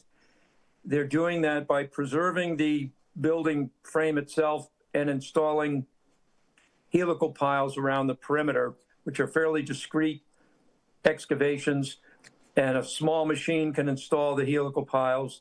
Then they're going to fortify the building walls with columns from those piles. The excavation for that is fairly minimal, and the building has 2 bump outs that course out toward the driveway, toward the house, and another one leading away from the house. So the building's second floor is expanding, but it's doing so by 2 cantilevered sections that will be about 8 feet above the ground. Ed, is it possible to share this plan? Well, I'm on my phone. Yeah, I'm working on it. It's going to take a minute. I was not told that I was responsible for this, so hold on. Yep. Sorry, Ed, but thank you. I do have the plan somewhere buried on my phone screen, but I don't want to lose you. No, on the phone is difficult. While Ed's doing that, I can talk with you a little bit about the way we approached this. There's an egress staircase on the right-hand side of the garage, and building commissioner informed the owners, something that we thought would be the case, that a second means of egress is required. So the project will have 2 matching staircases, one on either side of the building, and you'll get that if the plan comes up. The most important thing was our question that we had. I spoke to your staff about mitigating for the 2 open-framed egress staircases that are exterior to the building, and for the 2 bump outs that are 8 feet above the ground. And I believe it was determined that you would expect that those would effectively count as building coverage, even though they're not necessarily touching the ground.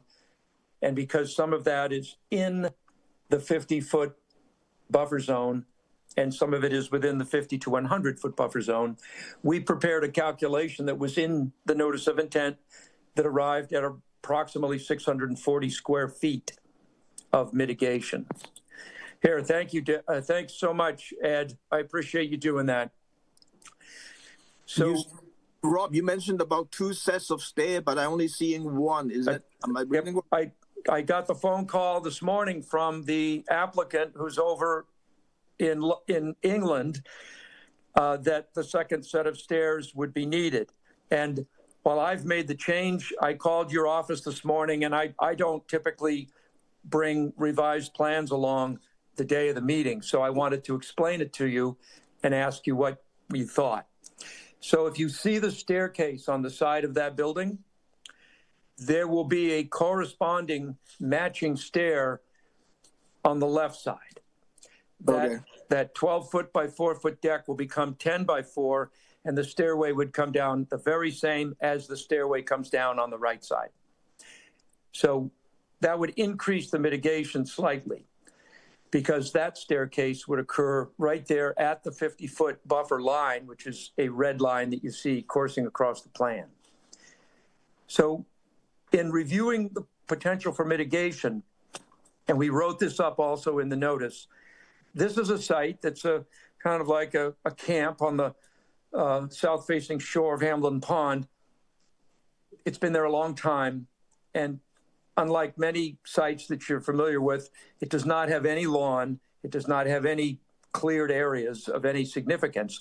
And the owner was interested in whether the committee would be interested in an off-site mitigation program or contribution. And if not,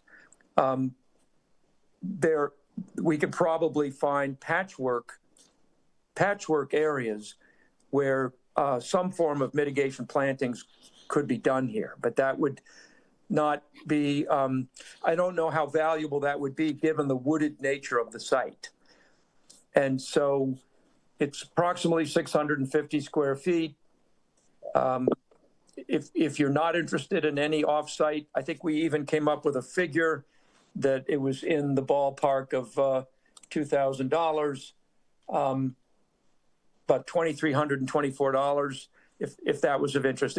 It's a very wooded site. If you're underneath the overstory, it's kind of in some areas it's a bit glade-like. Okay. And so some shade-tolerant things might survive, but we just wanted to explore that with you. Let me go further and explain that there's a septic system component here. The septic system for the property is 5 bedrooms. The house is 2. The proposed accessory dwelling unit would be 1.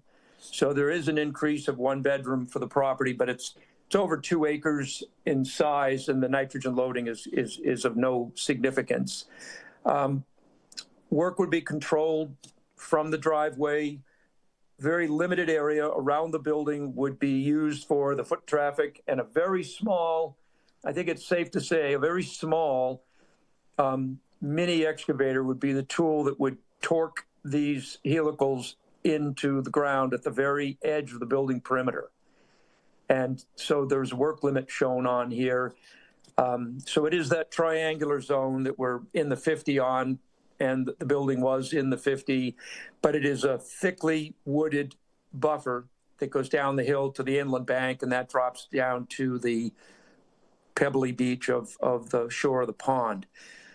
So that's the summary of this. I'd be happy to try to answer any questions you have. I do want to get you the revised plan, but the only change is the second matching set of stairs, and any suggestions you have about our course on mitigation will be appreciated.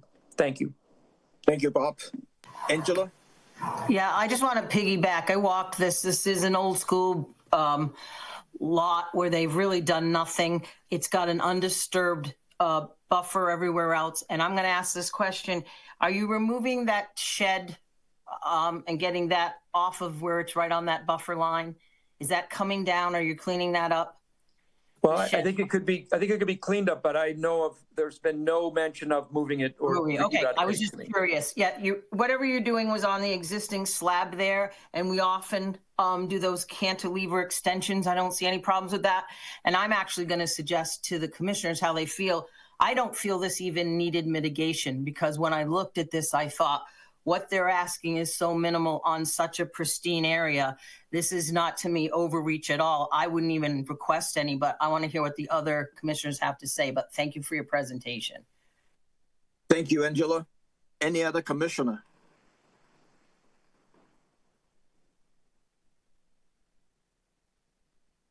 Bill?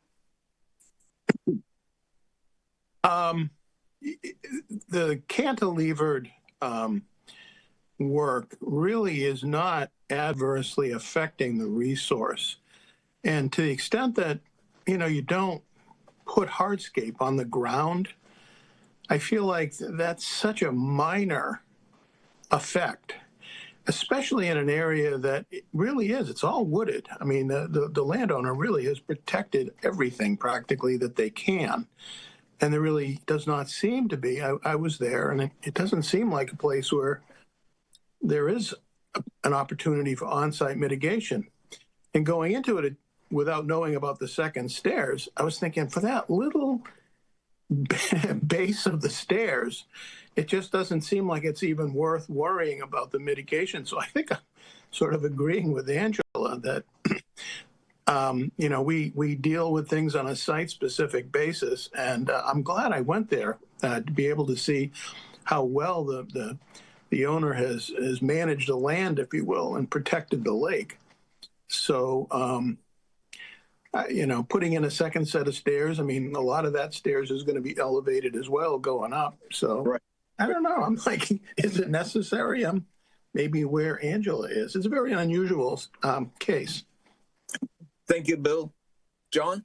Yeah, I also walked it, Angela, and I would agree with her analysis on this one. And Bill. I saw footprints. It was either you or Bill. I saw foot Yeah, tracks.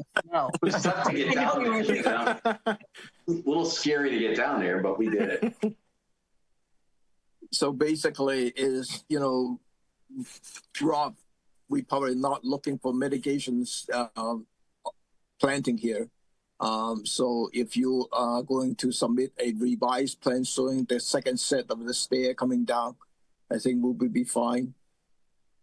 That's something we can do tomorrow. Yeah. Any other question from the commissioner? 10:18, any public comment on this? Seeing none. By the way, Mr. Chairman, we did hear from Natural Heritage. This is in the zone, and they're in a no-take.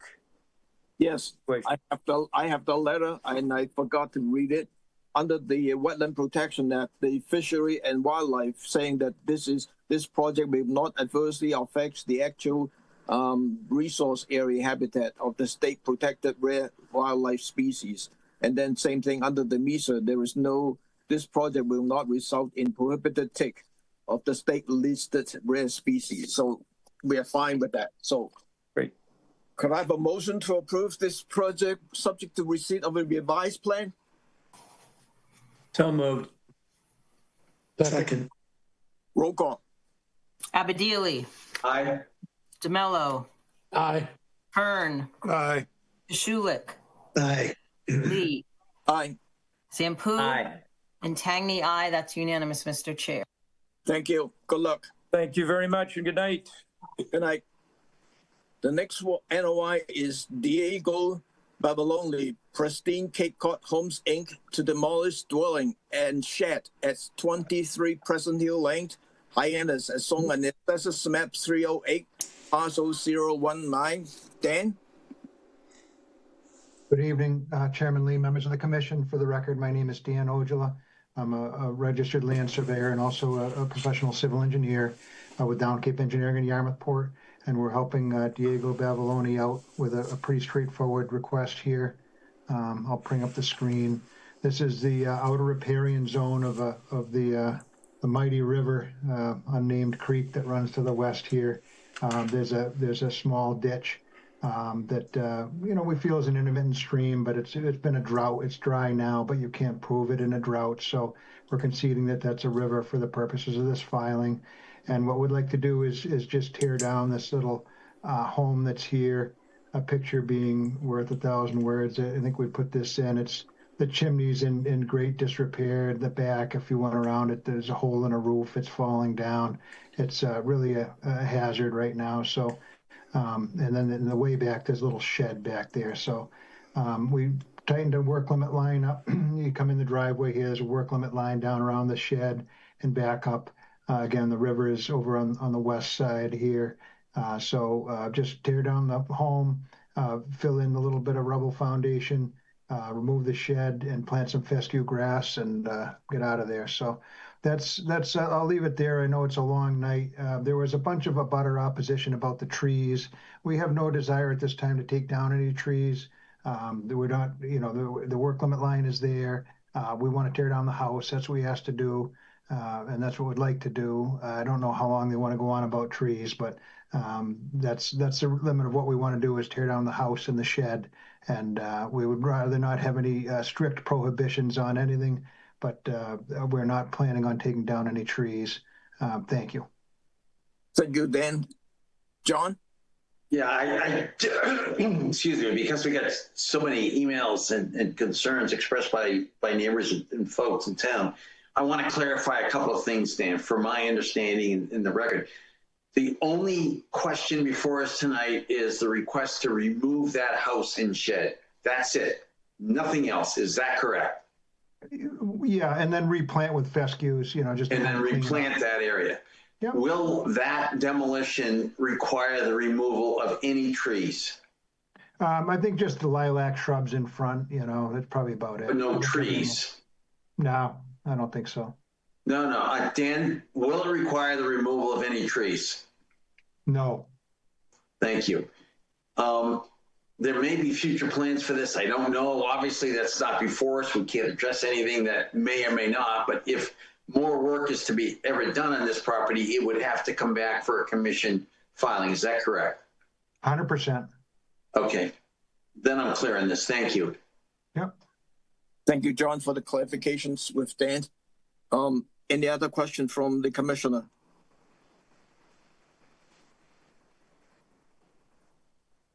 Seeing none. Channel 18, any public comment on this one? Before I go there, we received at least 23 from my count of the public comments that we have in the file. I'm not going to read every single name that is submitted. It's altogether around 22 at least in the file. So, before the public comments, I just want to mention that we should limit our public comment to like 3 minutes. And just to bring up any new comment, don't repeat the same comment again and again. So just for the sake of the length of this meeting. So anyone, Eric.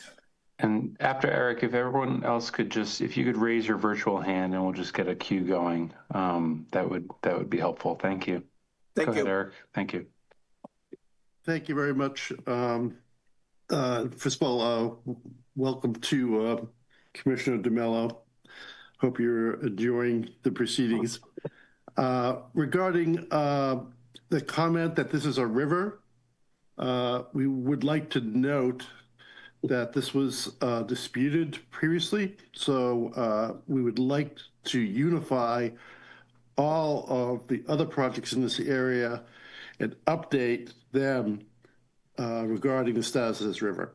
The state has it as a perennial river. The RDAs that were filed with the town were never left the Cape. And the entire question of the boundary of the resource area that this property abuts is questionable at best. Now, I understand that this will likely be disputed in Boston, but I need to caution you that there is a resource area across the street, and the trees are significant, and they also border a ridge line, which could be threatened where the 200-year-old roots cut. So we appreciate the fact that there's a work line.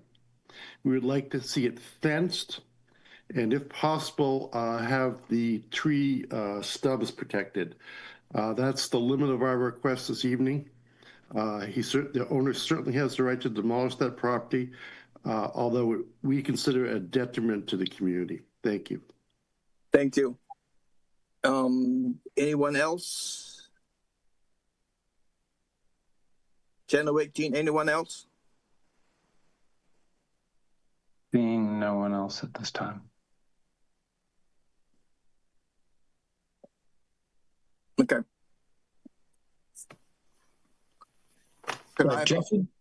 Jeffrey Deleuze? Who's this? Jeffrey Deleuze? Hey, Jeff, go ahead. How you doing? Yeah, I just understood what the guy said about saving the tree area, and I also heard that there was possibly a gentleman who owns the land who wants to put up a large building complex there. So this is from Diego, I guess, some consultants of Yarmouth. Is that true? Did they want to purchase that land and put up a multi-unit building, is what I understand? Well, Jeff, for these applications, we are only dealing with the demolish of the existing building and the shed. And the engineer has confirmed that there is no tree removal on this project at this point. That's all we know. Yeah, because I looked right out my living room window right at the building. I'm looking at it now in the dark. But I just hope so that this will be concerned by the Conservation Commission and not to cut down any of the trees here. I have a similar problem right here on my tree line where I was going to have a solar panels put in on my house, and I was turned down by the town because I couldn't cut any trees down because I was considered a wetland. And so I canceled that. Then Mr. Hoops then re-established that I can cut trees down. So I don't know where I stand. I can or I can't. And then right next to us is another set of trees on the wetlands that they want to cut down. So there's a lot of destruction here that could be planned with the trees, and we really don't need that to destroy this ground area and turn it into a parking lot for water, because all this is substantially helped by the trees and the ground and the grass and the foliage, and all of it will be gone from parking lots to tar, and there'll be nothing left. So we hope you consider this, and hopefully it is a single home district in a residential area, and we hope that it remains that way. And we appreciate you looking into this matter, and we look forward for your decision. Thank you, Jeff. Thank you, Jeff. Any other comment from Channel 18? Seeing none. None. I just want to mention, this project is only asking for the removal of the house and the shed, and no tree removal is proposed in these applications. Could I have a motion to approve this project as submitted? So moved. Second. Roll call. Abadili. Aye. DeMello. Aye. Hearn. Aye. Koshulik. Aye. Lee. Aye. Sampu. Aye. And Tangney, aye. That's unanimous, Mr. Chair. Thank you. Appreciate your time very much. Thank you.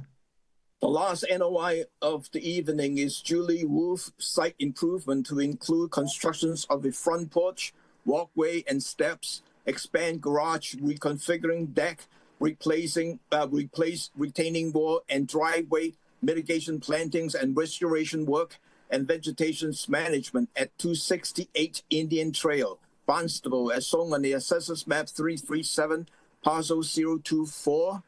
And this is Lauren from Crawford. Lauren? Yeah, good evening. For the record, Lauren Taylor with Crawford Land Management. Angela Tanner from CLM is also here to help answer any questions at the end. I'll go ahead and share my screen. Yes, please. All right, I'll try to keep this as brief as possible. So there's just a few relatively minor site improvements proposed at the property. It's an existing single-family residence. They're just looking to add a front porch on the front side of the dwelling in this area. There's a small addition to the existing garage as well. This existing front walkway is currently brick. They're just looking to replace that in the same footprint with dry-laid pavers. The existing driveway is a paved driveway. They just want to replace a portion of that, basically this portion that's shown on the plan. They want to replace that with dry-laid pavers. And then on the rear side of the dwelling, there's an existing deck, wooden deck, and they just want to reconstruct that. And while they're at it, they kind of want to reconfigure it just a little bit, kind of square it off on this corner. And that would actually yield a decrease in square footage of about 20 square feet. They wanted to construct a bluestone walkway as well as some steps just to connect this exit on the east side of the dwelling and, cross the bank and get to the rear side of the property. And then the last site improvement piece of it would just be replacing an existing timber retaining wall. It extends along this area here. They'd just be replacing that in the same footprint, and it would be the same height. So really, it would just be a material change from timber to fieldstone. So the change in coverage was about an increase of 210 square feet. And since it's work within the 0 to 50 foot buffer, that would be a 4-to-1 ratio of mitigation required. So we're proposing just about 850 square feet of mitigation. and that's shown in these gray hatched areas here. So we really try to locate the mitigation as close to the resource areas as possible, and that's located in existing lawn as well. And then in addition to the required mitigation, there's a bit of a restoration component to the project. This naturalized area out back where you see this dot hatch, that's the area that they'd like to be able to restore. So that would just be invasive species management. And I did a pretty comprehensive inventory of the vegetation out there, and these sort of irregular shapes, I tried to break out the percent of invasive vegetation and just try to consider the replanting strategy. So if you notice that it's a little bit lighter in shrubs in some areas and heavier on the shrubs in other areas, that's just because it reflects the amount of invasive vegetation that's in there. The as planted location of those shrubs might vary a little bit once we get the invasive material out, just depending on where there's vegetation remaining or not. And then the last piece of it is there's a proposed view window to be maintained. So when we were on site, we noticed that there was some cutting that had been done previously. The current property owners, they acquired the property not that long ago, and it was pretty evident that the cutting was initiated by previous owners and it had been done for some time. So we advised them of that and let them know that they couldn't keep pruning it the way that they had been, but they wanted to sort of maintain a more restrictive view window and do it in a more responsible and sustainable manner. So we have some provisions for that on this plan as well. And basically, besides the invasive species management, which would help with getting rid of invasive vines, there's just a few black cherries in there that have been mismanaged in the past. They're just sapling-sized trees. Our proposal is to flush cut those and manage them as stump sprouts to train them to a single leader that's a more sustainable form. And as it's growing back, we would train them for lateral growth just to limit their height. And then besides that, if there's any other shrubs in there, native shrubs remaining that get tall, we would just like to be able to maintain those at a minimum of 5 feet. So that's kind of the gist of the project. But if there's any questions, Angela and I can help try to answer those. Thank you. From our record, we have not received the DEP number. Am I correct? I am Correct. Not sure. Yeah, but No, I just checked. We don't have it. we have not received that yet, no. Thank you. One thing that we need, though, is a revised engineering plan to add some dimension in there for your proposed additions. Okay. That's going on the engineering plan right now. So let me go to the commissioner for comments. Angela? Yeah, thank you. This Angela has a couple questions. I wasn't trained in engineering, so please be patient with me. I was a science teacher, but when I looked at this proposed deck to be reconfigured, didn't have numbers on it. So my question is, how was the square footage actually calculated? I did not understand this from your plan. The additional hardscape, exactly how much additional hardscape did you say you used to calculate this? You said 210. And then there was a lot going on, so I'm just going to give it to you all at once so you can answer them all together. A proposed view window, is that the same thing as vista pruning? I know these are new homeowners. Are they asking for just a vista pruning corridor? Or is this a different thing that I don't understand the wording for when you say a proposed view window? Is that vista pruning corridor? How did you calculate the square footage? Because I don't understand a proposed deck to be reconfigured when there's no numbers around it. Thank you. Yeah, I can go ahead and answer those. So regarding the dimensions, apologies that wasn't included on the site plan provided by Merrill. We calculated those because we use AutoCAD software. So the dimensions are in the software we use and we can calculate the area that way. But we can absolutely submit a revised plan that includes those dimensions just so you are aware of that. And the same goes for the mitigation calculations, which we provided in these tables on the plan. That was just calculated using the AutoCAD software. So that's how we got those. And regarding the vista pruning, yeah, it's kind of semantics. The view window is essentially vista pruning. I suppose we just called it a window because we wanted to make it clear that it's just a portion of the naturalized area. It looks like in the past they had been maintaining a greater area than what we show on the plan. So we're kind of narrowing in on that. Okay, thank you. That revised plan may answer a lot of these questions that I had. Thank you very much. Right. Thank you, Angela. Peter? Yeah, so I of course am fine with a standard vista pruning. I was a little concerned, again, I just may have heard it wrong, with maintaining a height of less than 5 feet. That is something that we normally don't do, allow essentially a cut straight across at 5 feet. So I'm going to need some clarification on that request. Again, we prefer undulating heights and standard pruning conditions, and over time, vegetation grows up. You are certainly have the privilege of a view window, but not maintaining a less than 5 foot or less height across a large section of your water view. Thank you. Yeah, sure.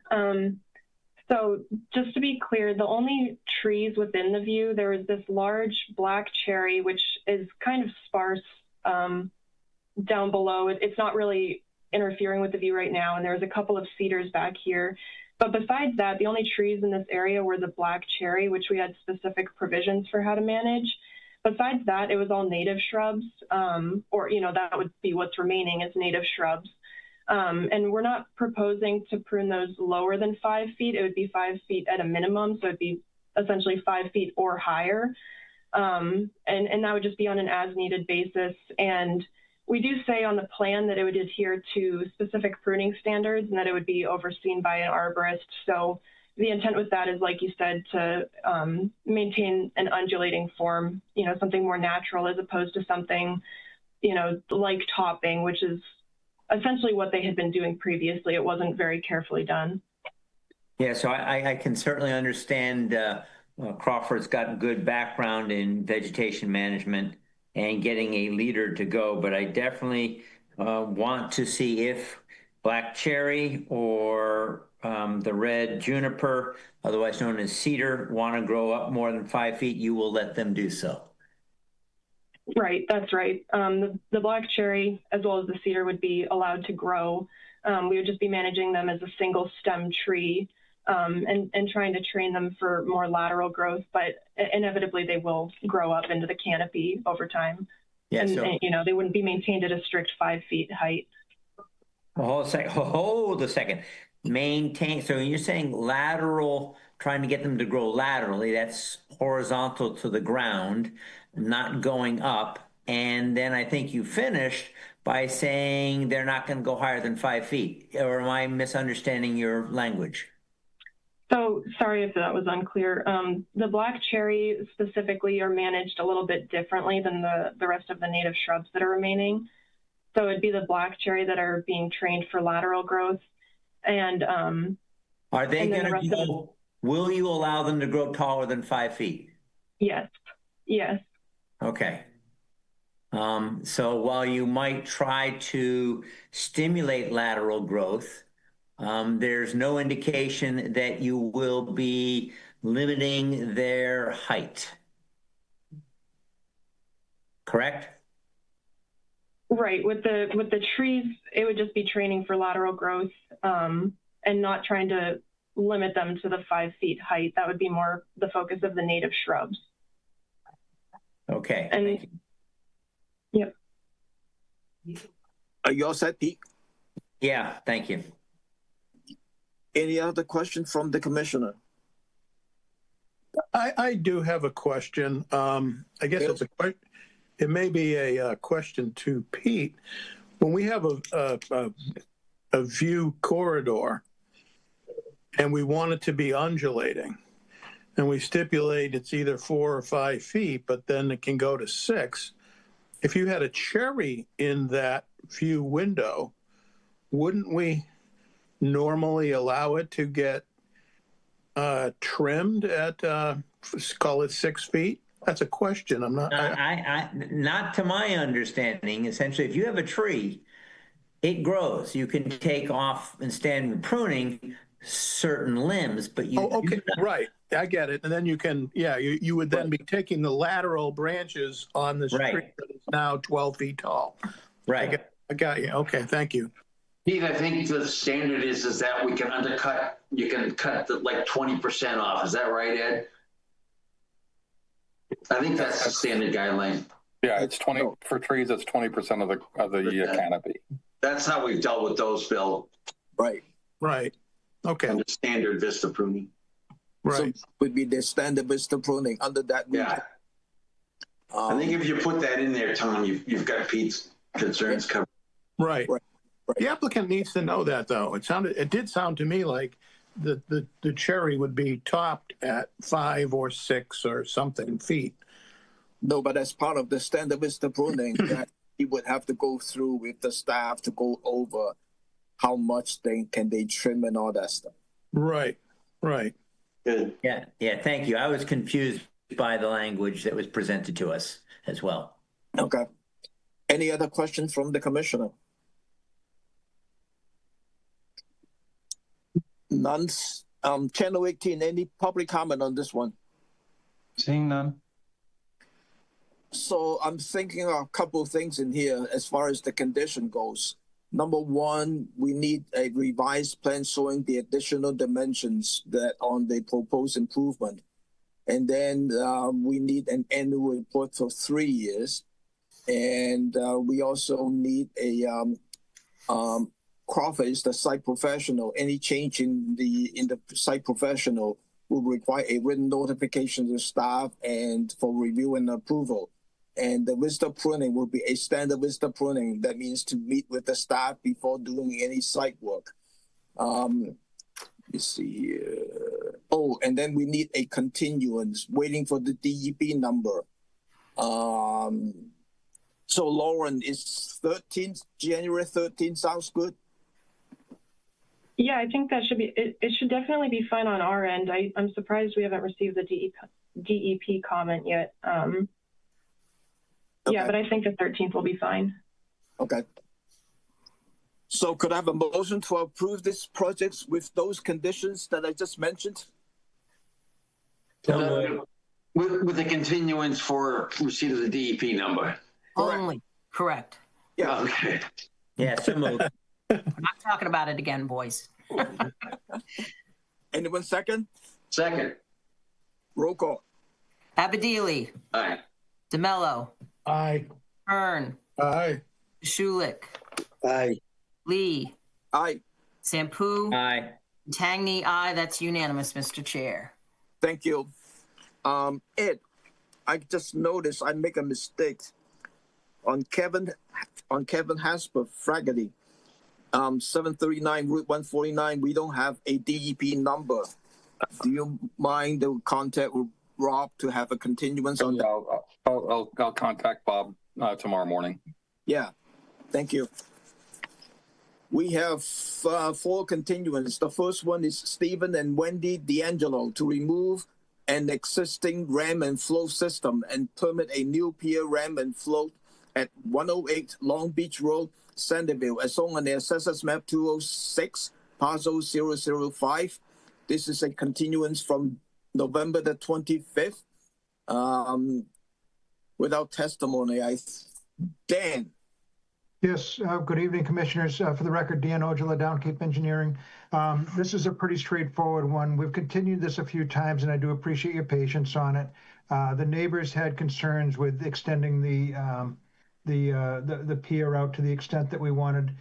So we decided to just drop back and punt. And so all we're going to do with this is just replace the 2 piles that are there and just leave the existing 99-year license alone. So a very simple request. I did send their attorney the plan, so he knew that was the thing, and he preliminary thought that was fine with them. You may recall the abutters were just concerned. We feel there's plenty of room there, but nonetheless, a simple pile replacement. If you could just condition it with no other conditions other than just allow us to replace those piles, would be greatly appreciative. Be glad to answer any questions. Thank you. The revised plan that Dan just showing you on the screen is dated December the 24th. That's correct. Yeah, Any 25. Commissioner?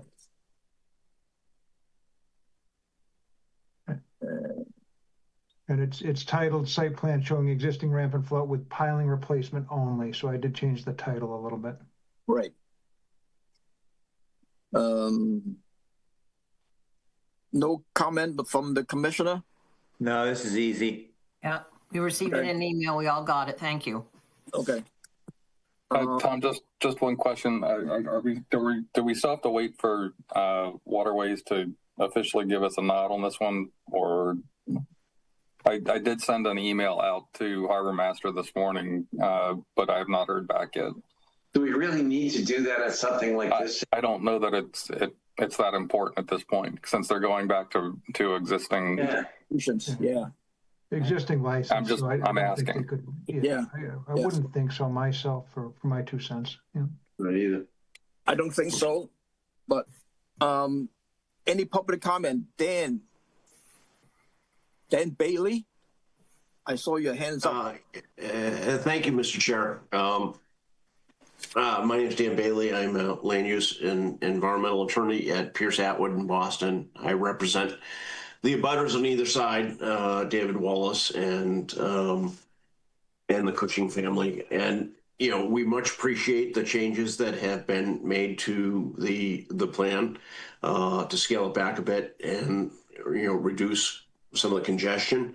But we still do have 2 questions. The first is that the proposed pile replacement, the piles are going to be, the top of them are going to be 10 feet above, you know, it's between mean low and mean high, but they seem pretty high. And, you know, really not kind of in context with the top of them seem pretty high and not in context with the other docks and piers in the area. And our other concern is, and this was the concern that we expressed through Waterways, you know, previously is, you know, should there be some restriction on the size of a vessel in this location, given how tight the situation is? There's only 1.5 feet of water at, was it low water? And it's a very, very narrow lot, and might be quite difficult to navigate a vessel, you know, much more larger than 18, 20 feet within there. So those are our comments. Again, appreciate the opportunity to participate. I could respond if you'd like briefly. Yeah, go ahead, Dan. So we set the top of the piles up. It's pretty typical. If you get a flood, a good tidal flood, you know, the base flood elevation in this area is 13. That float would go right off the piles and be somewhere else. So 10 just holds that float in place if we ever get a pretty significant event. So we'd like to leave it there. This is a small float and a small property. I don't think a big boat is appropriate in there. Historically, the owner hasn't overused it. If we were going to have a restriction on it, we'd certainly want to go out well further than we are now. So we're not interested in entertaining a restriction, but as a practical matter, it won't be a big boat.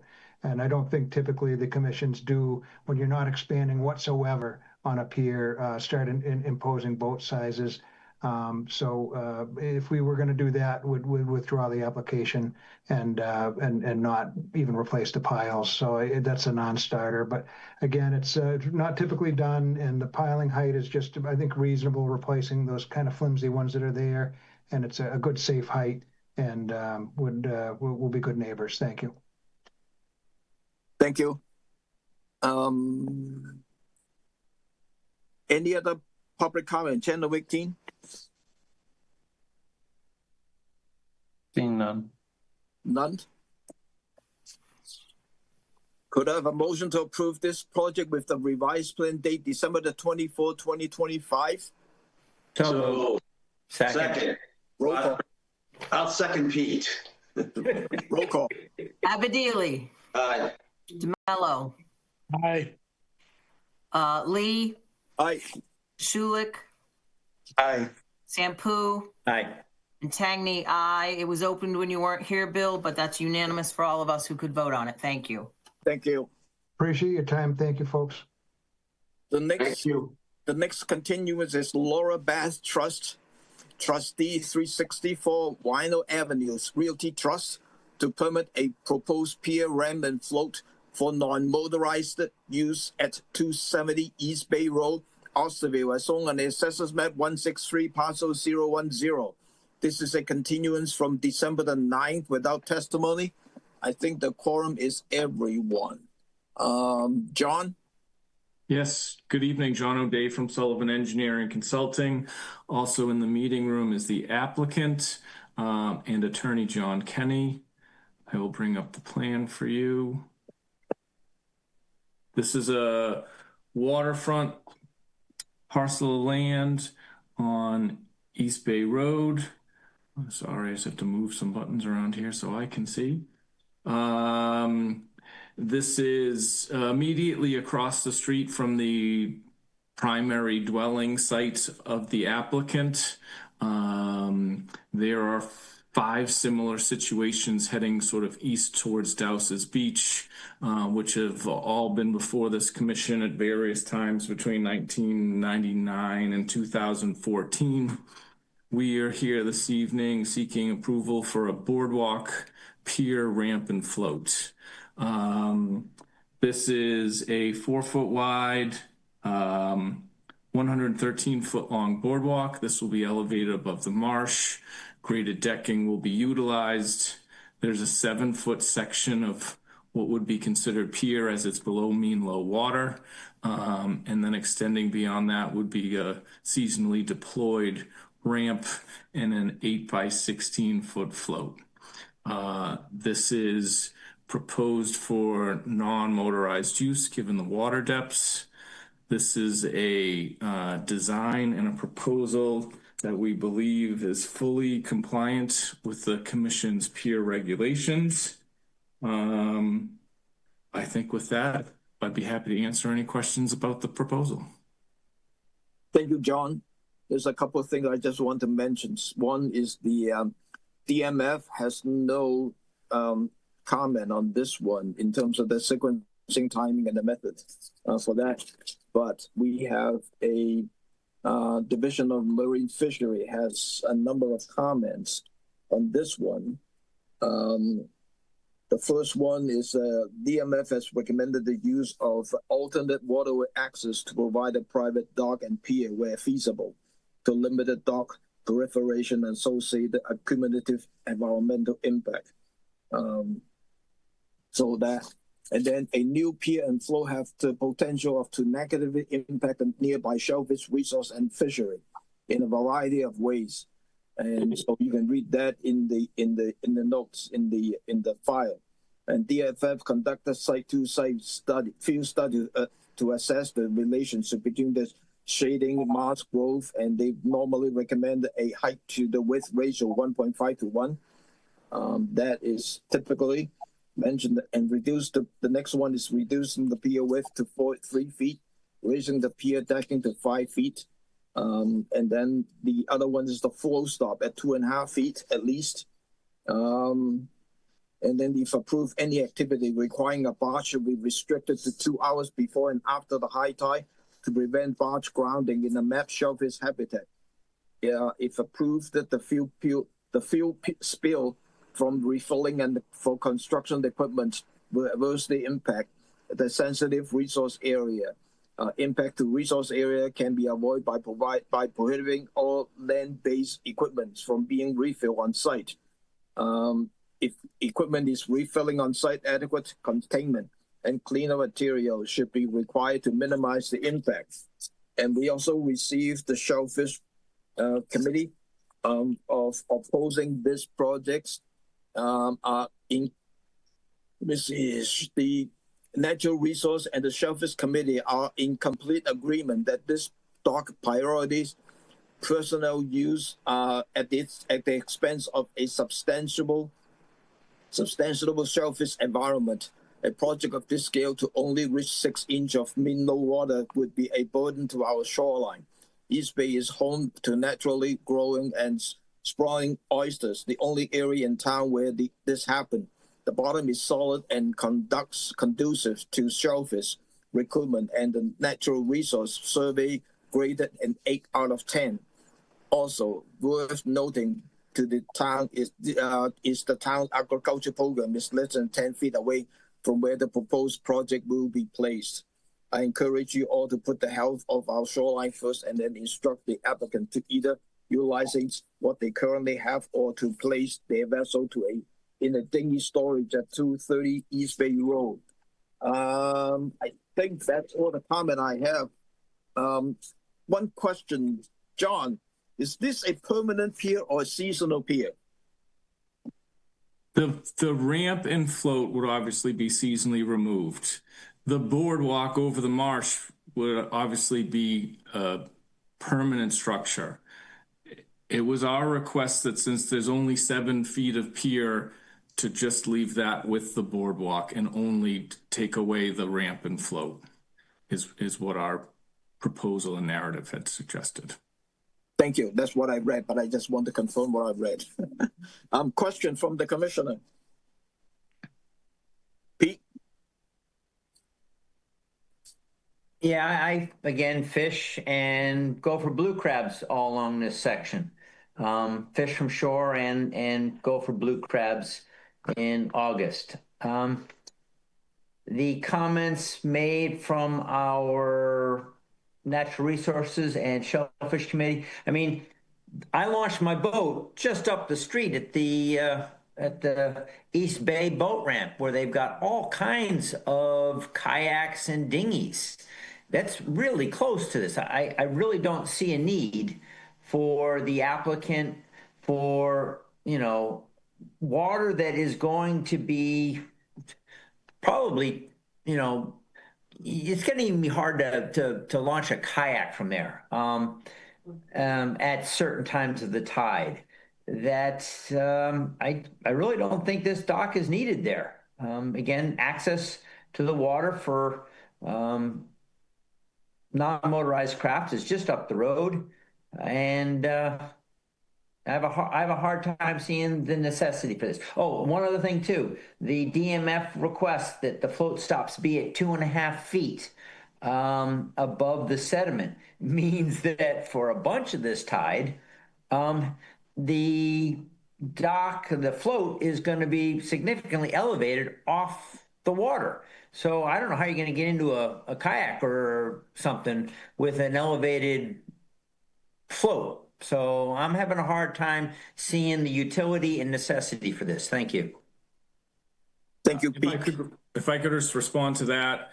I certainly understand and appreciate the comments from Natural Resources, Shellfish, and Commissioner Shampoo. I would just say that I think that we're all aware that the shoreline has competing interests. I think that the commission took those into account when they created their pier regulations. And I would just reiterate that this is 100% compliant. We do have the float stops set at 12 inches in accordance with your regulations. I think I just leave it at that for now. Yeah, usually we just keep it a foot for the float stops. Angela. Yeah, I guess I'm just asking if the applicant is aware of the answer for there is other opportunities or access to launch a non-motorized boat. They do understand that from that same spot they want to build a pier, correct? They've owned this property for a number of years and an adjacent property for many years before that. So they're familiar with the area. This is a part of their property that they would like to utilize. Okay, thank you. Any other question from the commissioner, Bill?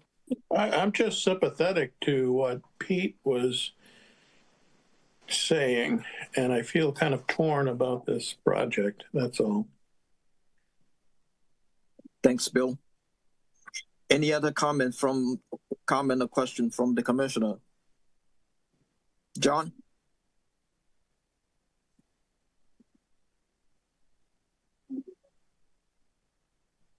John, unmute yourself. I apologize. I'm sorry for that. Let me do this.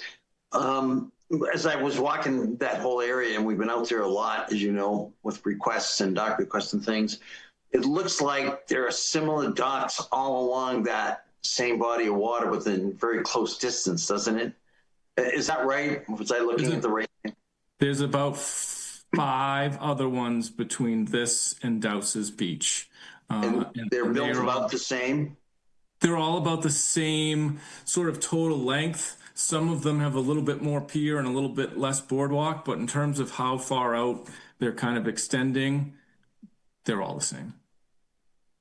The concern I get, I could really empathize with the waterways and with the biologists and the concerns, but I'm struggling, and because of the fact that it does comply with the regulations, all the other docks are identical to it.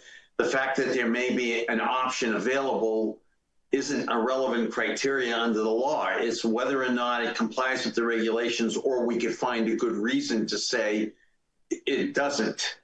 And we've had these court cases, and I'd just be afraid that we'd be facing another battle here.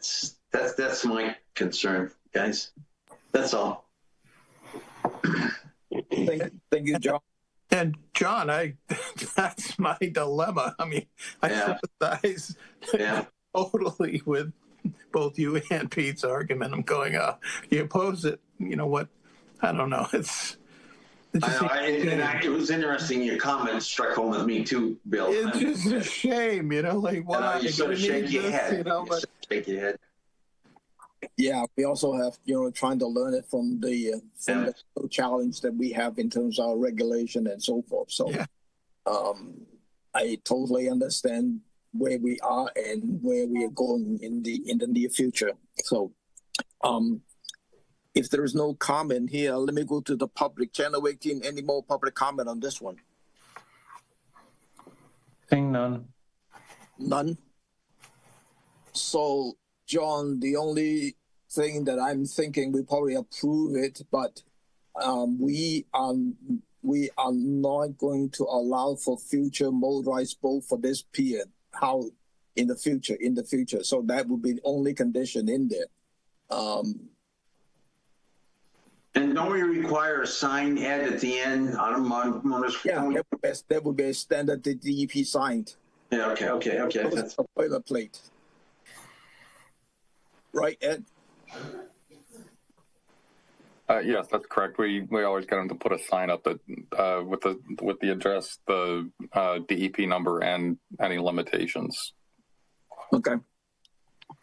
Could I have a motion to approve this project with the condition that this pier will not be motorized in the future?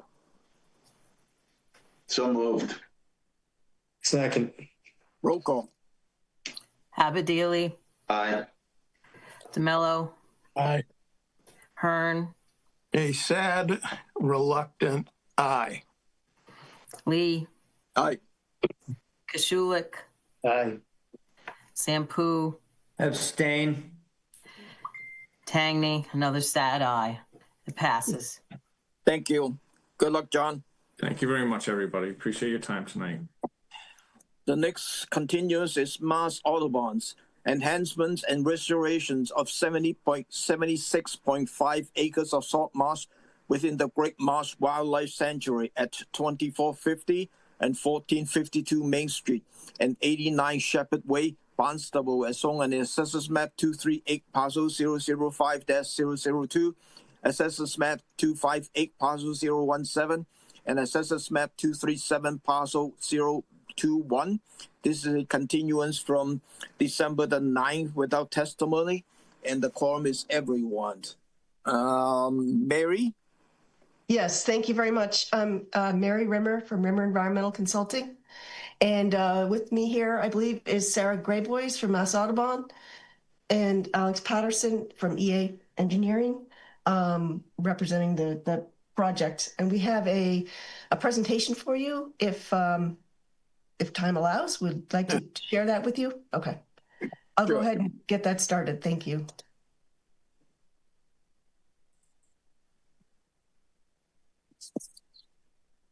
Okay, hang on a second.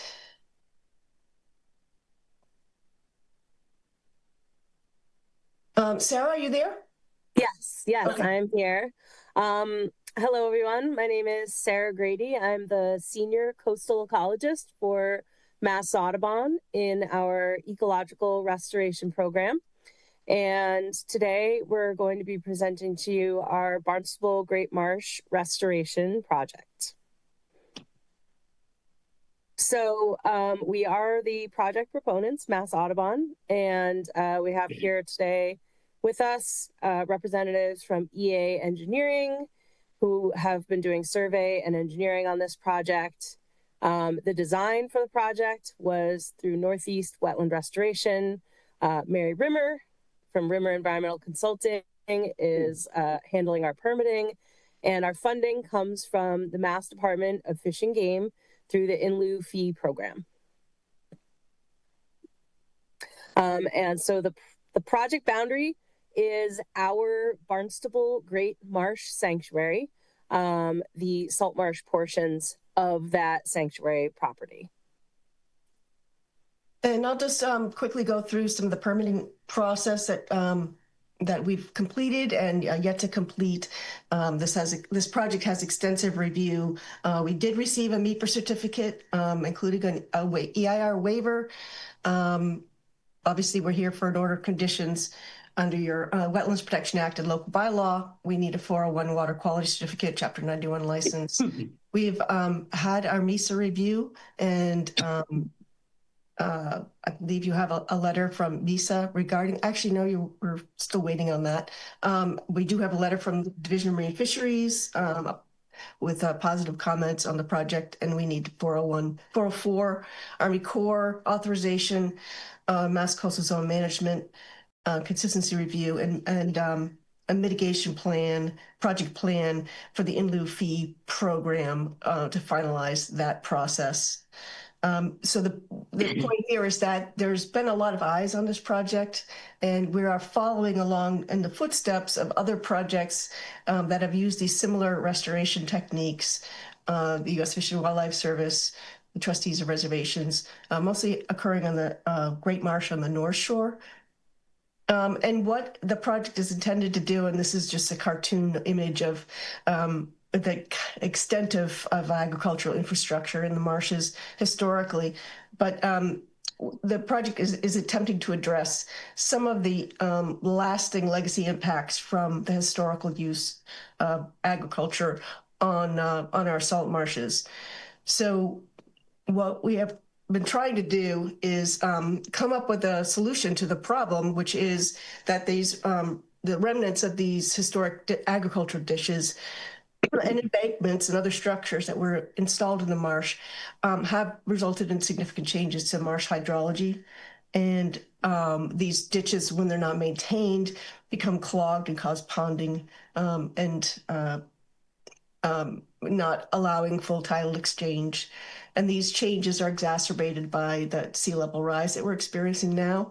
So that what is occurring is an overall subsidence of the marsh. And I imagine, since you're a coastal community with a lot of marsh, that you are aware of some of these issues, but that the subsidence is occurring both from the extensive ditch networks, which result in oxidation of the peat and subsequent subsidence of the peat next to the ditches, and also ponding and waterlogging, as I described, where the tidal flows are not able to ebb out and drain out of the marsh at low tide. These changes have been observed through changes in vegetation patterns, the amount of vegetation, overall density, increase in bare patches, and also changes in the species composition from Spartina patens to Spartina alterniflora and short form Spartina alterniflora, so resulting in an overall decrease in biomass. And as I mentioned, changes in the extent of intertidal ponding, which creates bare areas in the marsh, and overall resulting in a decline in high marsh habitat and the ability of the marsh to respond to coastal storm events. So there's urgency to do this kind of restoration work because, as you know, we have a rising sea level that's indicated by the straight line here. That's also influenced by the 19-year lunar cycle, which is a sinuous 19-year cycle. So at 2025, we're at the low point of the next lunar cycle, and that's going to be intersecting rapidly with sea level rise, making significant changes in the marsh hydrology. So we really want to try to get as much of a boost to the marsh as we can to be able to sustain itself through the next coming years. So the project goals are to reverse this trend of marsh subsidence, reestablish and retain high marsh habitat, support obligate marsh species, including salt marsh sparrow, which is actually not listed by the state in this marsh, but is known to occur. And so we're taking steps to try to improve and enhance the habitat for that species and allow the marsh to keep pace with sea level rise more effectively. So in order to begin the design work for this project, APCC did extensive monitoring, and EA engineering as well has done extensive vegetative monitoring and installed groundwater monitoring wells to assess the hydrology of the marsh in multiple areas. They conducted transects as well as UVVR analysis, which is unvegetated to vegetated ratio, unvegetated to vegetated ratio. And you can see from this mapping, the more densely vegetated areas are along the upland with the lighter colors and the pink colors, the less densely vegetated areas of this section of the marsh.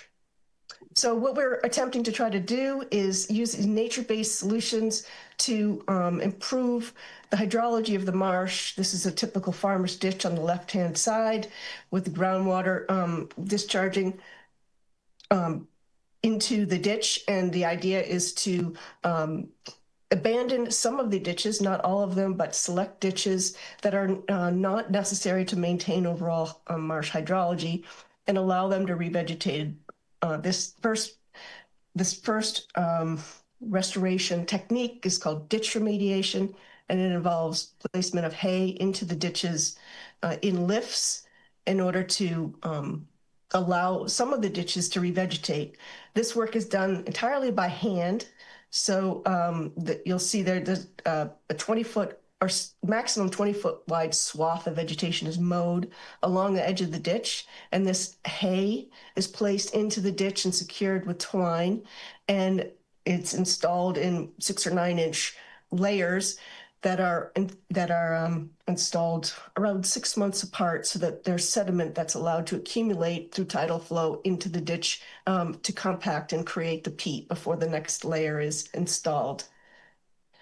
This is an example from the U.S. Fish and Wildlife Service Parker River Wildlife Refuge of this ditch remediation technique. And you can see the comparison of treated versus untreated ditches throughout a 3-year sequence.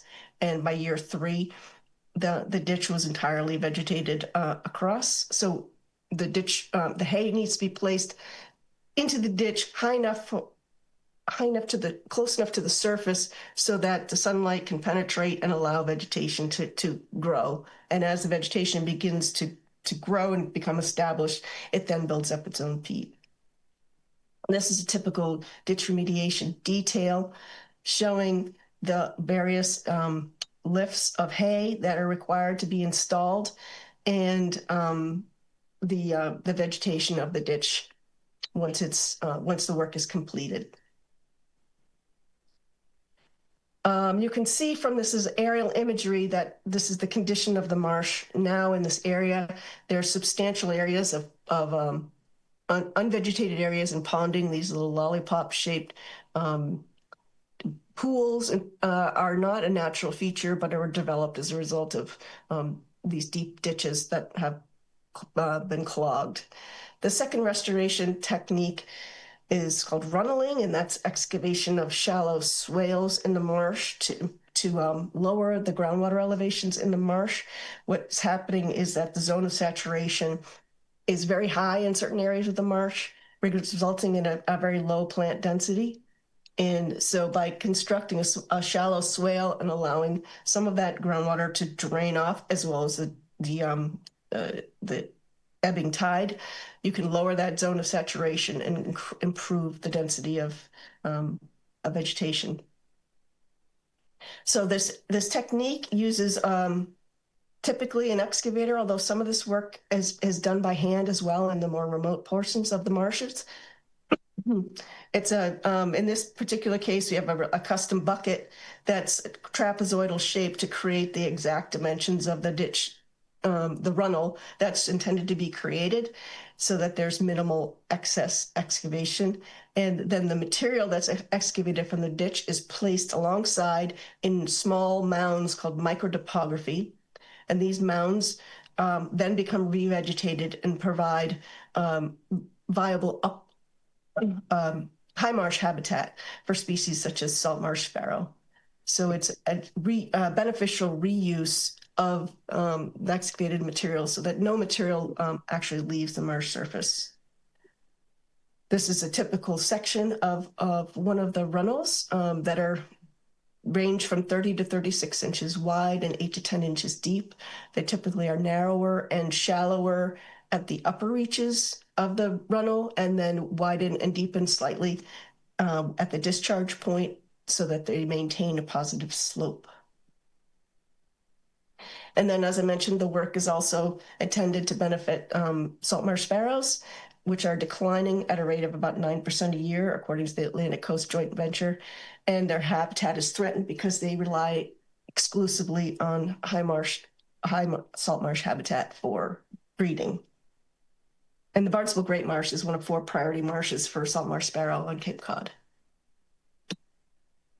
And this is what the typical, this microtopography, or sometimes referred to as nesting islands, look like immediately after they're constructed. This was one in spring 2022, constructed at the Division of Fisheries and Wildlife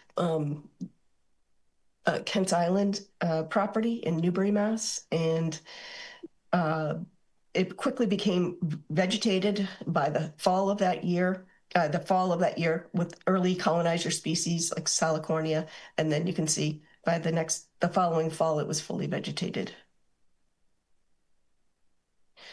So we have specific dimensions and height elevations that are prescribed for these marsh habitat mounds, so that they meet those criteria for high marsh habitat and not higher, so that we don't end up creating upland or encouraging growth of invasive species like Phragmites. So the diameter and the actual size of each of these islands will vary depending on the type and length of the runnel that's created and the method that's used for creation. But in general, they are only less than a foot off the surface of the marsh and are often difficult to find once they become revegetated and reestablished.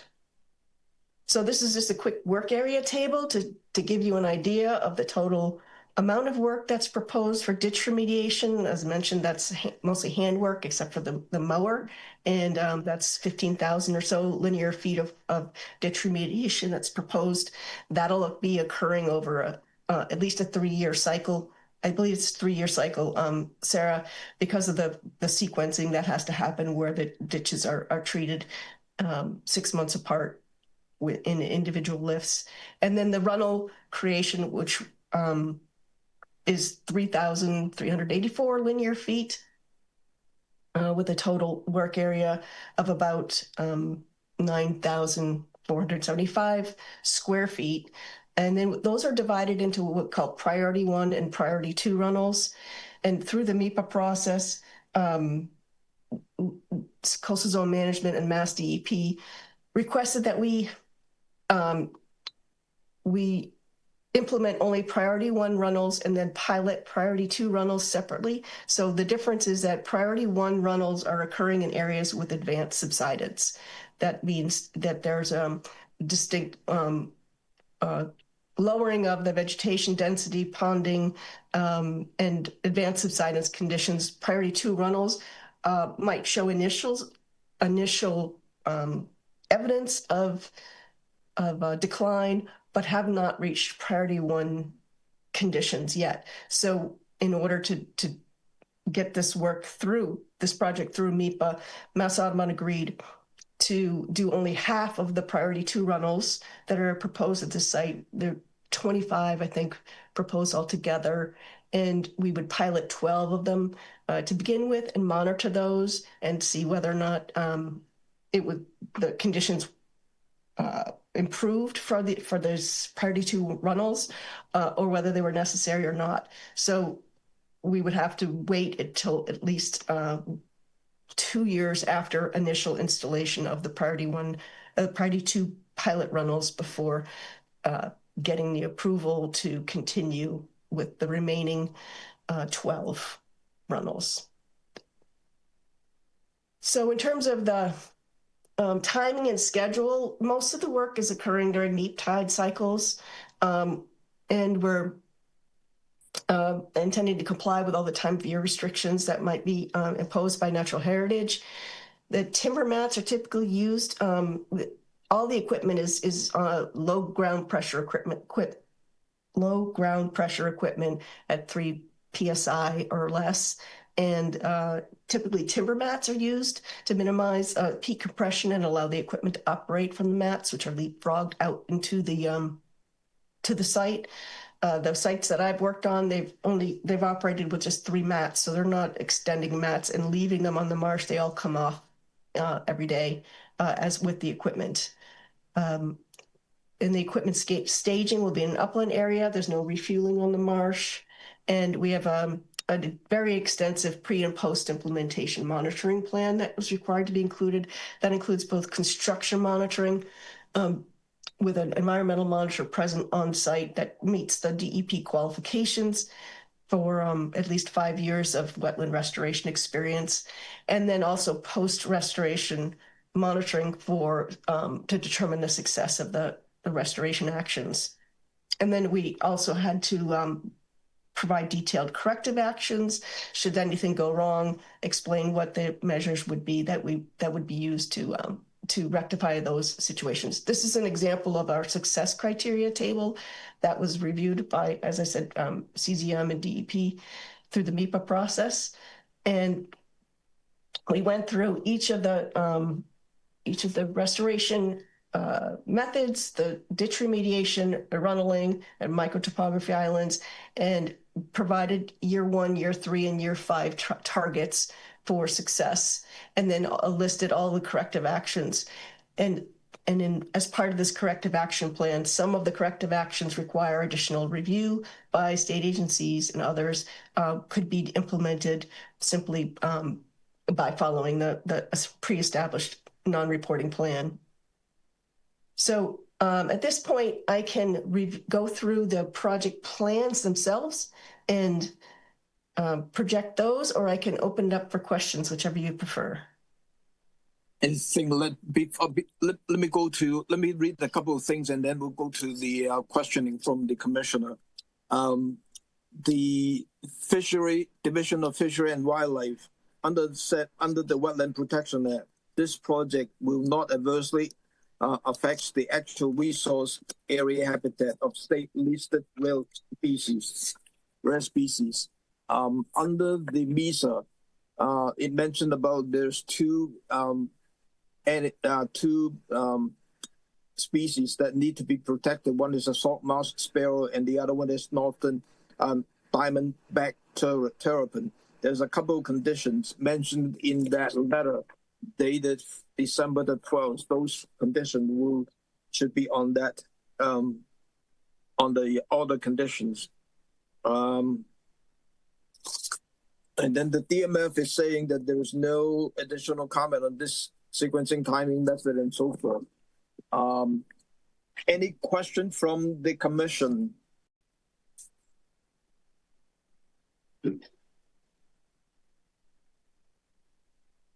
Pete? And I'm going to be serious about this. Can I volunteer to help? This is so cool. Yeah, and I'm going to follow up with that request. Yes, I really definitely. Love to provide some labor. Thank you. Yes. So the ditch remediation process is actually something that works great with a team of people. We actually had a team of 22 salt marsh restoration technicians working with the Parker River National Wildlife Refuge this past fall. And they were able to remediate ditches over 1,000 acres of marsh. So many hands do make light work, and it is not, it's muddy work, but it's fun. So yes. So yes, I will be trying to contact a person to find out how I can help. Thank you. And Sarah would be the one to contact. I'm the one to contact. Yeah. John? Sarah, I won't contact you. We'll get the whole conservation. Okay. Yeah, I mean, excuse me. It's pretty obvious to me that there's a set of knowledge that's gone into this proposal that far exceeds anything I could have contributed to it. There's also a good set of monitoring requirements and standards that have to be met that make me as a commissioner very, very comfortable with that check and balance system. So, I mean, well done, you folks. Really, really well done. Thank you. Any other question or comment from the commissioner?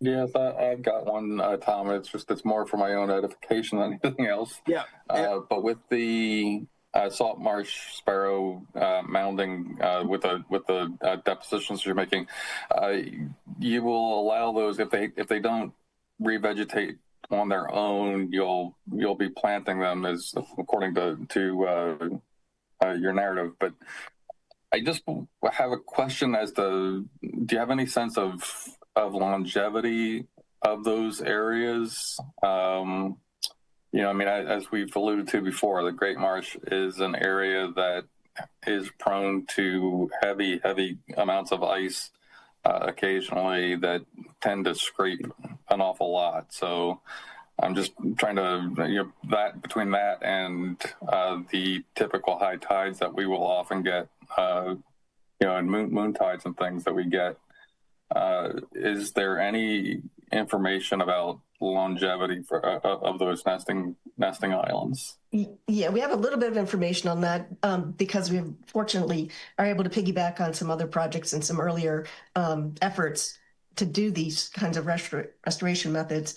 And the trustees found out early on that the first winter that they installed the first few nesting islands, that one of them floated 50 feet away from its original location. So since then, they've been staking them in place so that they stay in place and until they're well established and well rooted.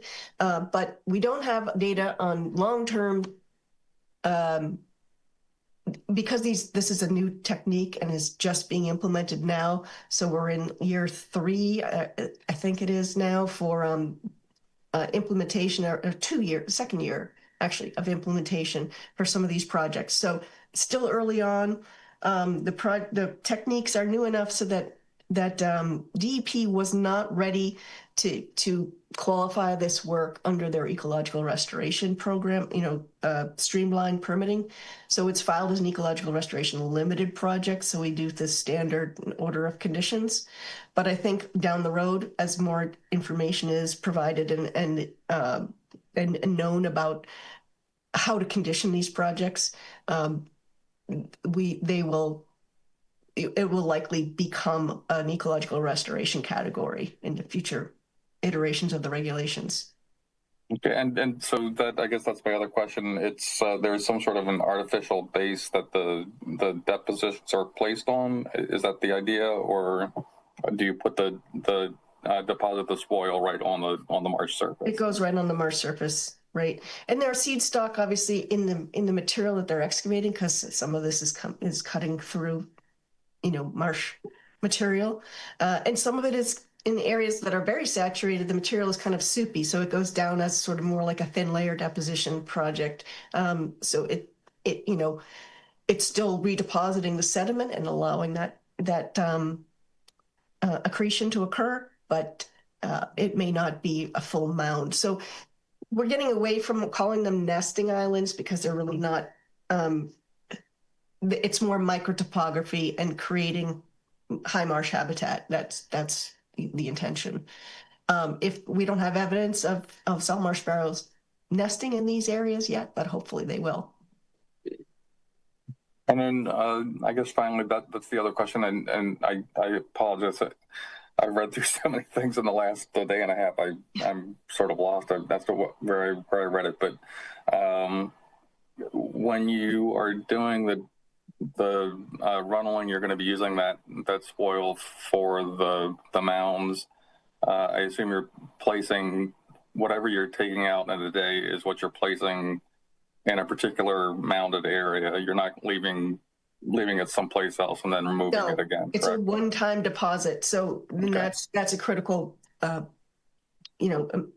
point is that it's a one-time thing. So the operator knows exactly how many linear feet it has to go to create enough material for a mound, and the mounds only go within the reach of the swing of the excavator itself, so that it doesn't have to be repositioned. Okay, good. All right, that's all I have. Thank you. Yep. Okay. Any other question or comment from Commissioner? Seeing none.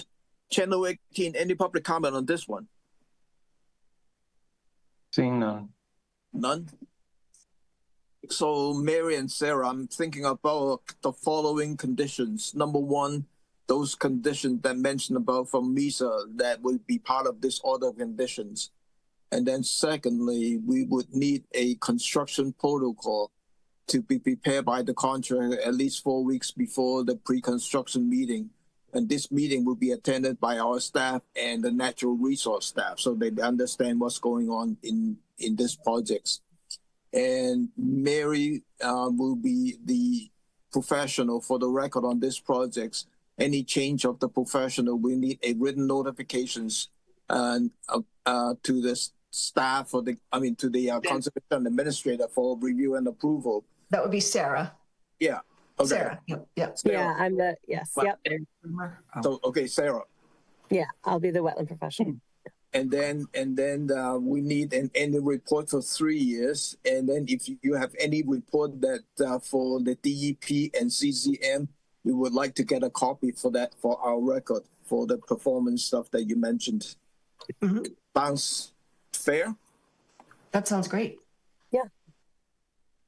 Could I have a motion to approve this project with those conditions that I just mentioned? Enthusiastically so. Yes, second. Second. Roll call. Abadili. Aye. Mello. Aye. Hearn. Aye. Lee. Aye. Kashulik. Aye. Ampu. Aye. And Tangney, aye. That's unanimous, Mr. Chair. Good luck. Good luck.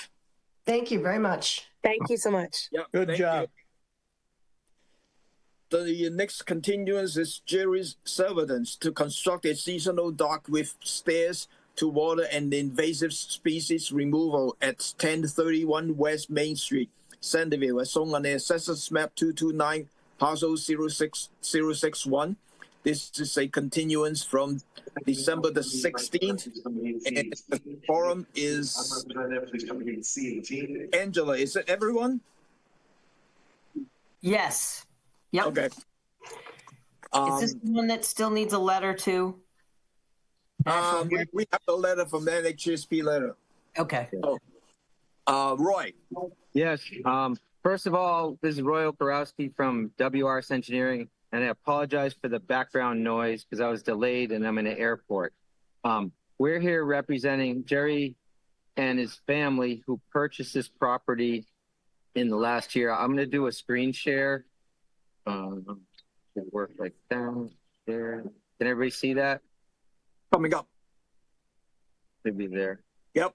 Okay. So this property was basically abandoned, I believe, for like 10 years or so. So after the purchase of it, WRS was hired to look at what was there and basically rebuild some dilapidated timber stairs that are shown on the plan, basically in kind, do some extensive invasive removal, which we hired Brad Hall to document and oversee. I'm not sure if he's on. If not, we will have to continue to get his part of it and to put in a seasonal dock so Jerry could access the water. Just to note, and I'm not trying to get the sob story, he had a minor stroke last year, so he wasn't able to get to the water without this work. What we're proposing in the water is basically an aluminum removable dock. And the lengths we show, we did a comparative analysis. We kind of show what we're looking at in a picture there. If the board feels that it's too extensive, we're happy to pull the dock back to any length that they feel is suitable. The stairs are going to be in-ground timber stairs, all non-pressure treated wood. Basically what's there now. Is Brad here online by any chance? Hey, Roy and Commission, this is Cameron Larson with ECR. Okay. Hey, Cameron. Brad Holmes tonight. Yeah, I'm going to turn it over to Cameron because that's really a bigger part of the project, in my opinion, and he can bring up his mitigation plan, et cetera, for that part of it. And then we can answer questions. Okay. Cameron? Yeah, sure. Good evening, Commission. Cameron Larson with ECR. We were contracted to do the wetland delineation and prepare a vegetation management plan for the site.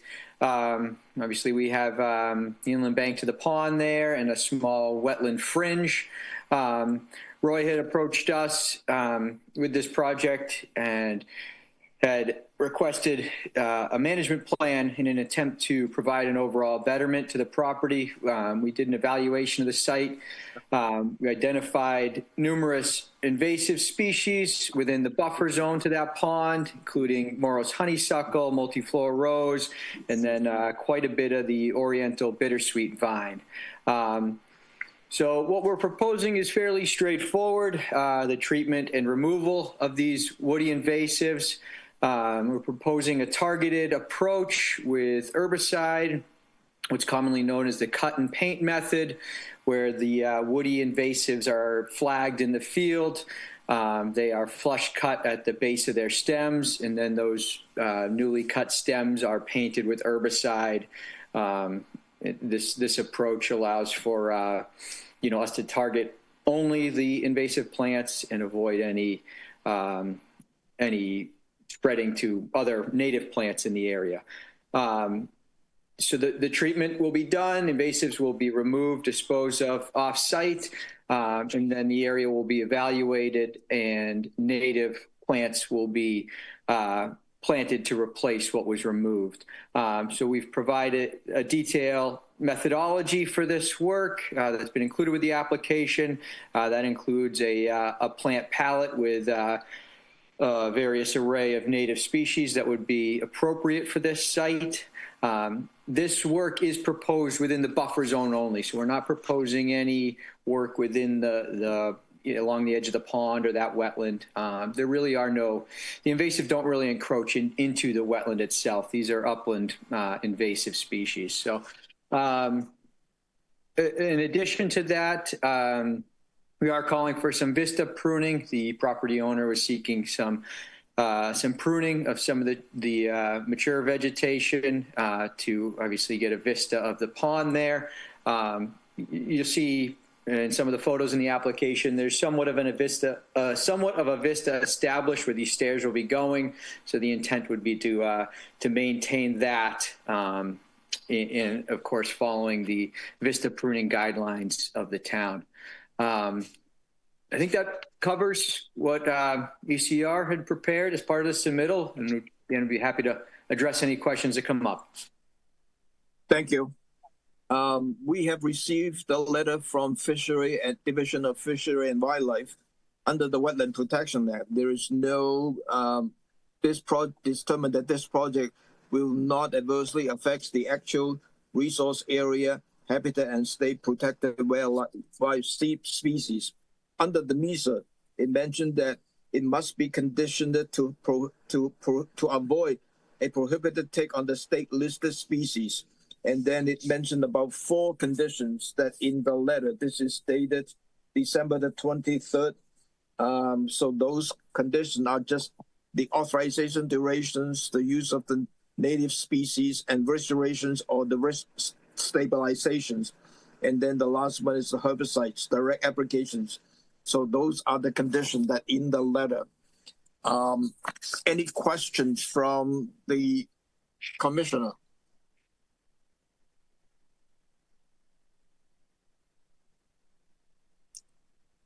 Anyone? No. No? Okay. Channel 18, any public comment on this one? Seeing none. None? So, Roy, I'm thinking of the following conditions. Number one, we probably will need the conditions on those MISO letter. That's to be part of the order conditions. And then second, we need an annual report for 3 years. And then you're asking for a standard vista pruning requirement. So that will be in there. Is that okay with you on those 3 conditions? Yes, that's fine. Ed, did I miss anything else?